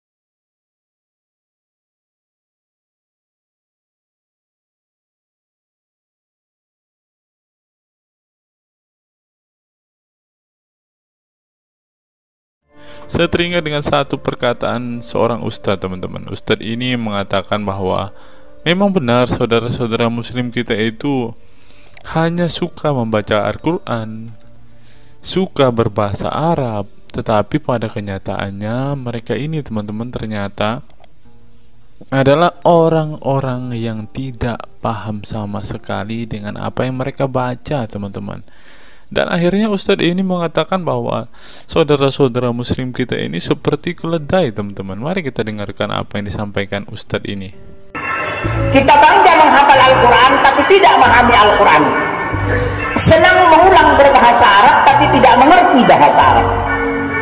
Suka membaca Al-Quran tapi tidak memahami maknanya. Akhirnya apa? Menjadi keledai di Indonesia. Tidak sampai di situ saja, teman-teman. Menurut NU Online, seperti yang disampaikan oleh Gus Baha, ingin umat Islam banyak baca Al-Quran meski tak paham maknanya. Teman-teman bisa baca sendiri ya judul artikel ini. Artikel ini mengatakan seorang Gus ingin umatnya itu semua umatnya dia ingin bahwa mereka harus mau dan rajin membaca Al-Quran, teman-teman. Walaupun ya pada kenyataannya apa yang mereka baca mereka tidak ketahui. Apa yang mereka baca mereka tidak tahu maknanya, teman-teman. Mari kita dengarkan dan lihat apa isi dari artikel yang diransir oleh NU Online ini, teman-teman. Jakarta, NU Online. Rais Syuriah Pengurus Besar Nahdlatul Ulama PBNU Kiai Haji Ahmad Bahaudin Nur Salim yang biasa dikenal dengan Gus Baha mengingatkan umat muslim atau umat Islam untuk memperbanyak membaca Al-Quran meski tidak memahami maknanya. Waduh, gak bahaya kah ini? Ustadznya mengatakan harus baca saja Al-Quran walaupun tidak paham. Wah, bisa-bisa umat Islam jadi keledai se-Indonesia nih, seperti yang dikatakan Ustadz yang barusan tadi. Karena semuanya disuruh baca, disuruh hafal, tidak peduli tahu atau tidak arti dan maknanya. Aduh, gimana ini, teman-teman? Sebagai kitab suci, Al-Quran harus lebih dekat dengan umat Islam. Cara mendekatinya bisa dengan mempelajari dan memahami kandungan Al-Quran atau membacanya. Membaca Al-Quran lebih bernilai ibadah, terutama di bulan suci Ramadan. Saya paling sangat ingin di Ramadan ini banyak membaca Al-Quran, baik membaca secara qiraatan saja atau lebih jelasnya. Sebagaimana dikutip NU Online dari akun YouTube Santri Gayeng, menurut Gus Baha, membaca Al-Quran tidak harus menunggu paham arti dan tafsirnya, sebab membaca Al-Quran dari huruf ke huruf sudah bernilai ibadah. Meskipun seorang yang membacanya itu tidak paham arti dan maknanya, terlebih ketika membaca dan kemudian menjadikan isi Al-Quran sebagai bimbingan hidup. Gus Baha mencoba melogikakan orang yang membaca Al-Quran tetapi tidak memahami maknanya. Ia menjelaskan ketika seseorang membaca Al-Quran dan tidak paham maknanya, maka seseorang itu hanya menyibukkan diri dengan kalamullah. Hal ini menurut Gus Baha sesuatu yang baik. Tetapi Ustadz yang tadi mengatakan kalau hanya bisa membaca tetapi tidak ngerti maknanya, mereka sama dengan keledai di Indonesia. Nah, sekarang umat muslim bingung nih harus ngikutin yang mana, mau jadi keledai atau hanya menjadi pembaca tetapi tidak tahu apa-apa nih. Lanjut, teman-teman. Efek dari kesibukan dengan kalamullah itu pasti tidak melakukan maksiat. Tetapi kalau kita melihat ya, kalau ada satu contoh kasus yang terjadi di pesantren kemarin kan teman-teman, di artikel yang kita baca sebelumnya, bahwa kejadian atau hal yang bersangkut paut dengan maksiat ini terjadi di dalam pondok pesantren, teman-teman. Bagaimana ini Gus Baha? Kalau Anda mengatakan bahwa ketika orang sibuk dengan membaca Al-Quran dengan kesibukan membaca kalamullah dan bisa terhindar dari melakukan hal-hal maksiat, tapi kok di pondok pesantren malah terjadi maksiat nih, Gus Baha, bagaimana ini? Lanjut, saya beri contoh, meskipun membaca saja dan tidak paham artinya, itu tetap baik. Ada orang yang semalaman itu duduk bersama keluarga, ngobrol ringan tentang masa lalu, cerita lucunya atau lucunya anaknya. Pada malam itu ditulis oleh malaikat bahwa keluarga ini tidak maksiat, tidak dugem, tidak narkoba, dan tidak ke tempat maksiat, jelasnya. Gus Baha mengatakan keberkahan dari seorang muslim atau muslimah menyibukkan diri bercengkrama bersama keluarga, asik guyon dengan teman dan tetangga adalah tidak melakukan maksiat dan tidak macam-macam, apalagi jika saat itu membaca Al-Quran. Hal ini sesuai dengan kajian ilmu usul fikih yang dipelajari Gus Baha dari Al-Maghfurlah Kiai Haji Maimun Zubair. Dia menegaskan bahwa di antara kebaikan agama Islam adalah meninggalkan itu adalah pekerjaan yang tidak butuh modal. Gus Baha menjelaskan, apabila seseorang ingin mendapat pahala sholat, maka harus sholat. Kalau ingin mendapat pahala haji, maka harus haji. Namun ada kebaikan yang tidak perlu modal, yaitu meninggalkan kemungkaran. Caranya cukup meninggalkan hal-hal yang dilarang Allah. Cara meninggalkan kemungkaran bisa dengan bercengkrama dengan keluarga, baca Al-Quran, bercanda dengan teman, dan hal positif lainnya. Sehingga kalau ada orang yang tanya, kenapa baca Al-Quran meskipun tidak paham itu dapat pahala? Satu, karena itu kalamullah. Kedua, sebagai kebaikan itu adalah meninggalkan kemaksiatan. Meninggalkan itu bisa dilakukan dengan hal-hal mudah. Ini pentingnya ngaji. Saya ngaji usul fikih dengan Kiai Haji Maimun, abahnya Gus Yasin, katanya. Gus Baha mengaku sejak kecil ia sudah terbiasa membaca dan mempelajari Al-Quran, bahkan hingga saat ini. Kebiasaan Gus Baha mempelajari Al-Quran yang berlangsung puluhan tahun ini membuatnya memiliki kecintaan yang mendalam dengan kitab suci yang diturunkan kepada Nabi Muhammad itu. Ia juga membaca banyak literatur klasik maupun modern untuk memahami Al-Quran. Kemudian melakukan diskusi dengan banyak pakar Al-Quran dari berbagai daerah dan negara tentang berbagai tema. Tetapi syukur-syukur bacanya Al-Quran itu paham. Artinya paham sesuai dengan kapasitas masing-masing. Saya mulai kecil hingga sekarang masih ngaji Al-Quran, masih belajar, juga masih terus mencari ilmu. Ucap pengasuh pondok pesantren Tahfidzul Quran LP3 IA Rembang, Jawa Tengah itu. Nah teman-teman, setelah mendengarkan apa yang dikatakan Ustadz Munzir Situmorang dan juga Gus Baha ini, taulah kita sekarang mengapa ketika ada debater Islam yang berdebat dengan saudara-saudara apologet Kristen kita, mereka tidak paham sama sekali dengan Quran mereka, dengan hadis mereka, karena ya seperti ini teman-teman. Membaca Al-Quran, menghafal Al-Quran itu adalah sebuah ibadah bagi kepercayaan mereka teman-teman. Walaupun mereka tidak paham apa yang mereka baca, walaupun mereka tidak mengerti sama sekali apa yang mereka baca teman-teman, yang penting dibaca saja, itu adalah sebuah amal baik.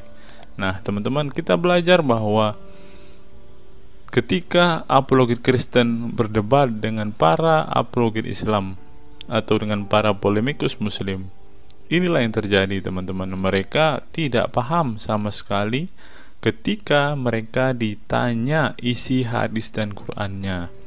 Karena pada intinya atau pada kenyataannya, seperti pengakuan dua ustadz ini tadi, bahwa memang benar umat muslim itu hanya senang membaca, hanya suka membaca, hanya suka mengimani, tetapi tidak paham sama sekali dengan apa yang mereka baca dan imani teman-teman. Sebagai contoh teman-teman, kita kalau melihat perdebatan antara Gurunda Zuma dengan apologet-apologet Kristen ya, ketika Zuma ditanyakan ayat-ayat Al-Quran atau hadis-hadisnya, Zuma pasti tidak pernah menjelaskan ayat dan hadis itu teman-teman. Alasannya ya kita tahu ya, sekarang ternyata memang Zuma pun ternyata hanya hafal, hanya suka membaca, tetapi tidak paham dan tidak mengerti sama sekali dengan apa yang mereka baca dan hafalkan teman-teman. Ya, jadi kita bisa ambil kesimpulan bahwa orang-orang model seperti ini sama seperti keledai di Indonesia, seperti yang diungkapkan oleh Ustadz Munzir Situmorang tadi teman-teman.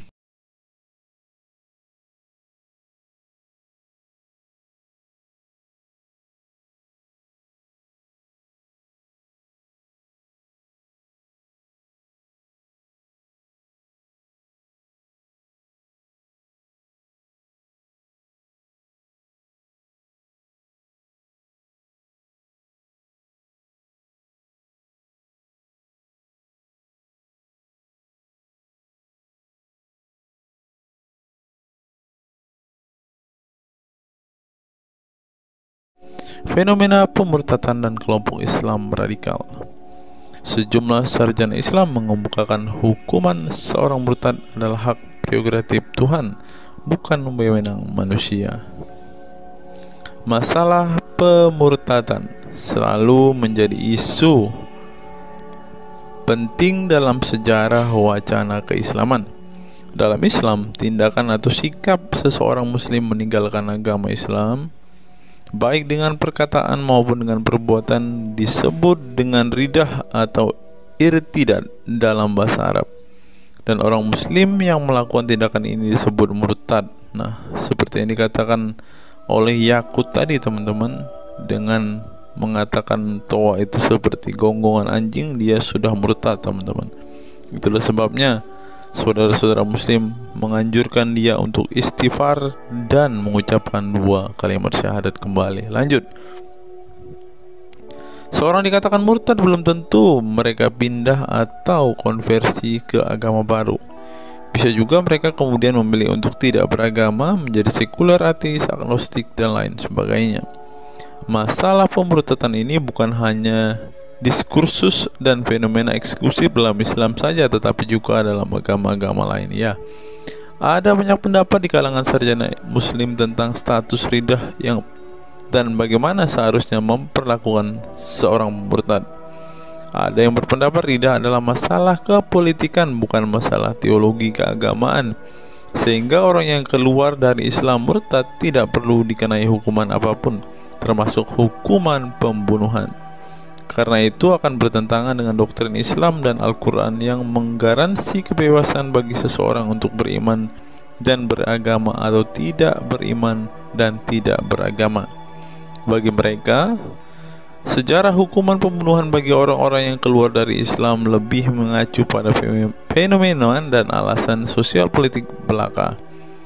Dengan kata lain, kata murtad bagi mereka mengacu pada pengertian pembangkangan politik ketimbang pemberontakan teologis. Tak ada konsensus mengenainya. Tetapi ada pula yang berargumen bahwa masalah pemurtadan adalah masalah teologi keagamaan, sehingga orang yang mendeklarasikan diri keluar dari Islam harus dihukum bunuh seperti yang dipraktikkan oleh generasi Islam pasca wafatnya Nabi Muhammad. Menariknya, sejumlah sarjana Islam terkemuka, baik klasik maupun kontemporer, baik Sunni maupun Syiah, sebut saja seperti Muhammad bin Ahmad al-Saraki, Abu al-Walid al-Baji, Ibrahim al-Naqi, Ibnu al-Human, Buharuddin al-Mahinani, hingga Ali Goma, Husin Ali Mutazir, Zafed Ahmad Gamidi, dan Torik Ramadan menyatakan tidak ada konsensus daripada ulama tentang hukuman bunuh bagi seorang murtad. Mereka juga menegaskan bahwa hukuman seorang murtad adalah hak prerogatif Tuhan, bukan wewenang manusia.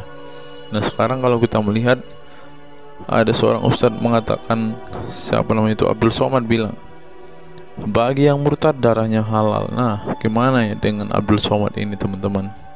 Dia sudah tidak menghidupi apa yang diajarkan oleh pendahulu-pendahulunya teman-teman. Lanjut, masalah sejarah dan fenomena pemurtadan dalam Islam ini dengan baik dikupas oleh Abdullah Said dalam Freedom of Religion, Apostasy and Islam, atau Taha Jabir Al-Wani dalam Apostasy in Islam, A Historical and Scriptural Analysis.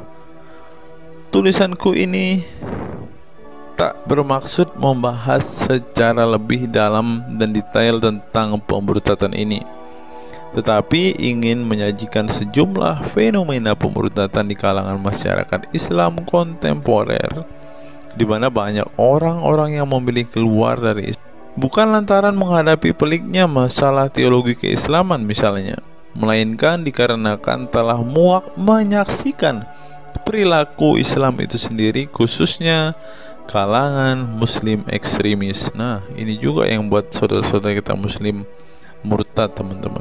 Nggak tahu ya Abdul Somad termasuk orang yang Islam atau muslim yang ekstremis atau enggak ya, karena dia bilang siapa yang murtad darahnya halal. Bisa jadi Somad salah satu Islam ekstremis. Berikutnya, faktor trauma.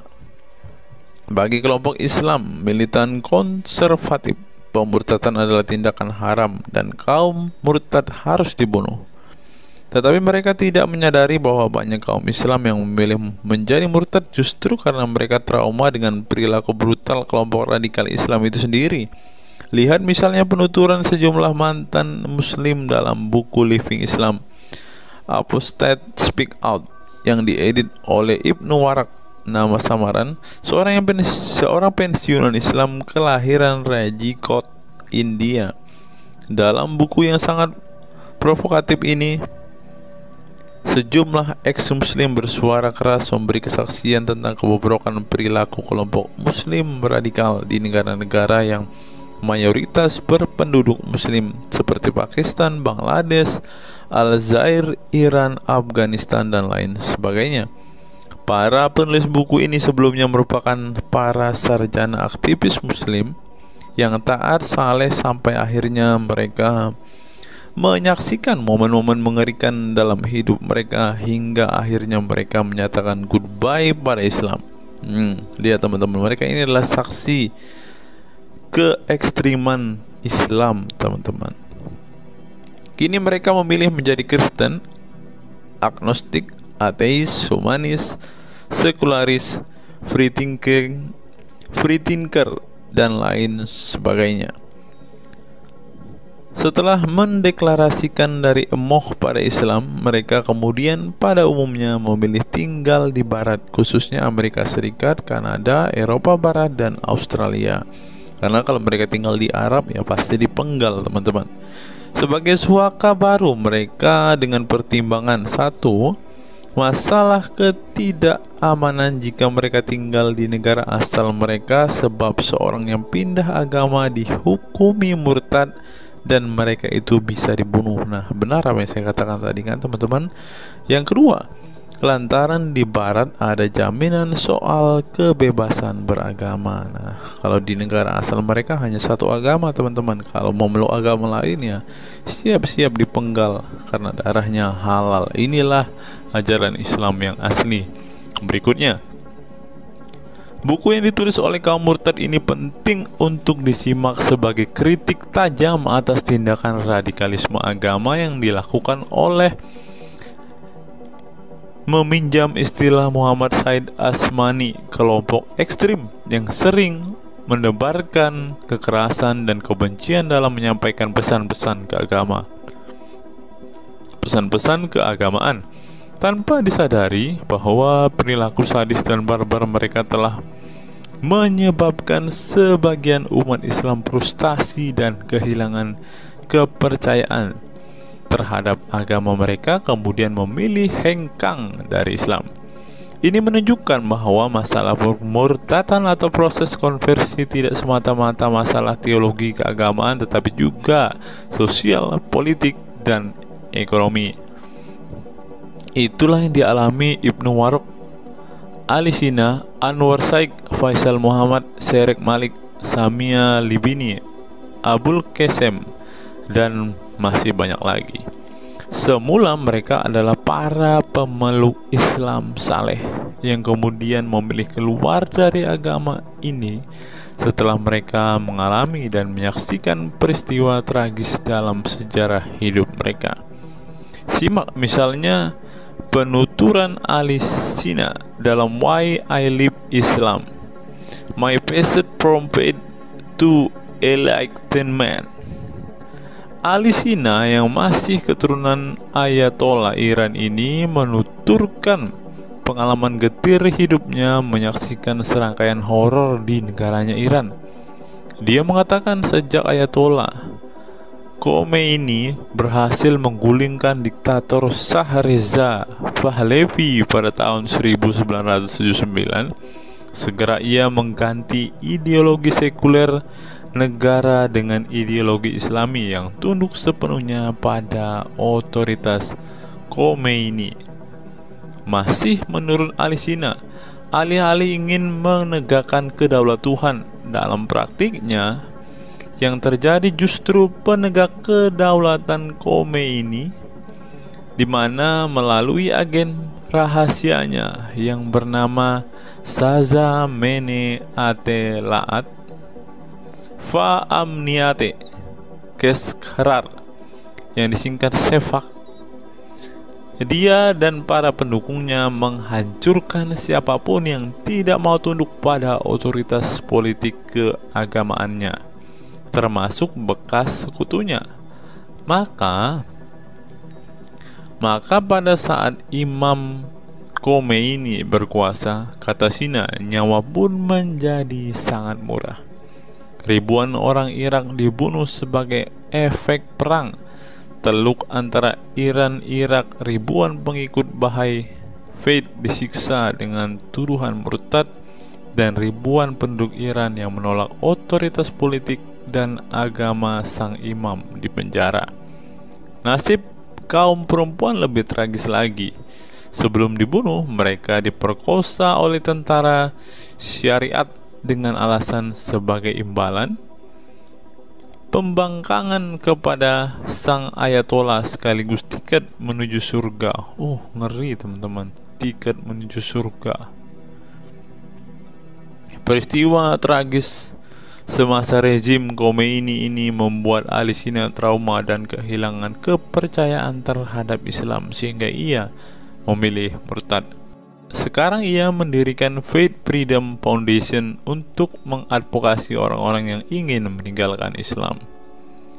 Selain Ali Sina, pengalaman getir juga dialami oleh Abul Qasem Bangladesh, Syarek Malik Pakistan, Anwar Saik Pakistan Bertain, Nadia dari Maroko, Samia Libina dari Tunisia, Azad dari India, dan masih banyak lagi. Setelah mengalami dan menyaksikan sejumlah peristiwa tragis kekerasan agama yang dilakukan kaum muslim radikal di negara mereka, mereka kemudian hijrah ke iman yang baru. Memang tidak bisa dipungkiri di negara-negara berbasis Islam itu telah terjadi sejumlah peristiwa sadis yang dilakukan sekelompok rezim muslim militan dan kaum radikal agama demi ambisi politik kekuasaan mereka. Atas nama agama dan penegakan syariat Islam, mereka melakukan serangkaian teror dan kekerasan terhadap kelompok minoritas dan lawan-lawan politik agamanya. Penulis perempuan Mesir Bat Ye'or telah menunjukkan dengan baik sebagian dari sejarah gelap radikalisme kelompok militan konservatif terhadap kaum minoritas ini dalam buku The Decline of Eastern Christianity Under Islam From Jihad to Dhimmitud.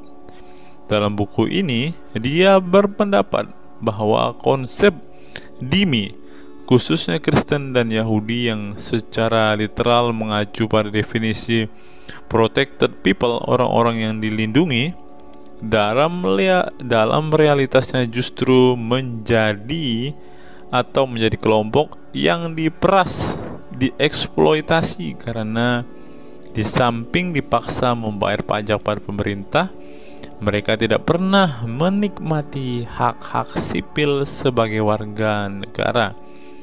Di negara-negara berbasis syariat Islam, mereka memang menjadi warga negara kelas 2, kalau bukan malah tidak berkelas lagi. Wah. Tidak hanya non-muslim saja, kaum muslim yang kebetulan berseberangan dengan ideologi dan aliran keagamaan rezim penguasa, baik rezim Sunni maupun Syiah, juga mendapat perlakuan kejam dan diskriminatif. Sebagian dari kaum muslim yang dizolimi oleh rezim Islam ekstrim ini masih bertahan memeluk Islam. Tetapi sebagian lain lebih memilih kabur ke negeri lain dan emoh memeluk Islam lagi. Ilustrasi di atas merupakan peringatan keras sekaligus memberi pelajaran berharga bagi umat Islam. Dengarnya saudara-saudara Islam, khususnya kelompok muslim militan konservatif yang selama ini getol berdakwah dengan cara-cara kekerasan dan intoleran. Perilaku brutal dan aksi-aksi kekerasan yang mereka lakukan tidak hanya menyebabkan simpati publik terhadap kaum muslim merosot atau melorotnya tingkat kepercayaan publik terhadap Islam sebagai agama damai, toleran, pluralis, dan rahmatan lil alamin. Tetapi lebih dari itu, tindakan konyol kaum radikal agama ini telah menyebabkan pemurtadan sebagian umat Islam itu sendiri. Kedepan kaum muslim harus menebarkan Islam dengan cara-cara damai, santun, dan toleran, bukan dengan tindakan keras, kasar, dan intoleran yang justru merugikan Islam dan kaum muslim itu sendiri. Jika memang Islam itu agama rahmat bagi alam semesta, maka buktikan itu dengan tindakan nyata. Wallahu alam bishawab. Nah, itulah fakta-fakta yang bisa saya sampaikan pada kesempatan hari ini, teman-teman. Kiranya fakta-fakta ini dapat membuat kita semua sebagai umat Kristen semakin bersemangat berdoa, terlebih memberitakan Injil kepada saudara-saudara muslim kita yang benar-benar rindu, yang benar-benar ingin dan haus mendengarkan kabar baik, teman-teman.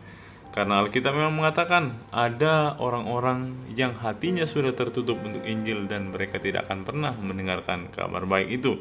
Bagi saudara-saudara muslimku, segeralah murtad, karena sesuai dengan apa yang kita bacakan hari ini, banyak sekali fakta-fakta yang di luar nalar yang bisa menjadi alasan kalian untuk meninggalkan agama Islam. Apa pendapat teman-teman setelah menyimak video ini? Silahkan tuliskan komentar waras teman-teman di kolom komentar video ini, agar banyak orang semakin waras dan semakin sadar bahwa hanya Yesuslah satu-satunya Tuhan dan Juru Selamat. Hanya Yesuslah satu-satunya yang menyediakan surga bagi setiap orang yang percaya kepadanya. Salam waras, salam sadar. Sampai bertemu di video-video kita berikutnya. God be with you all.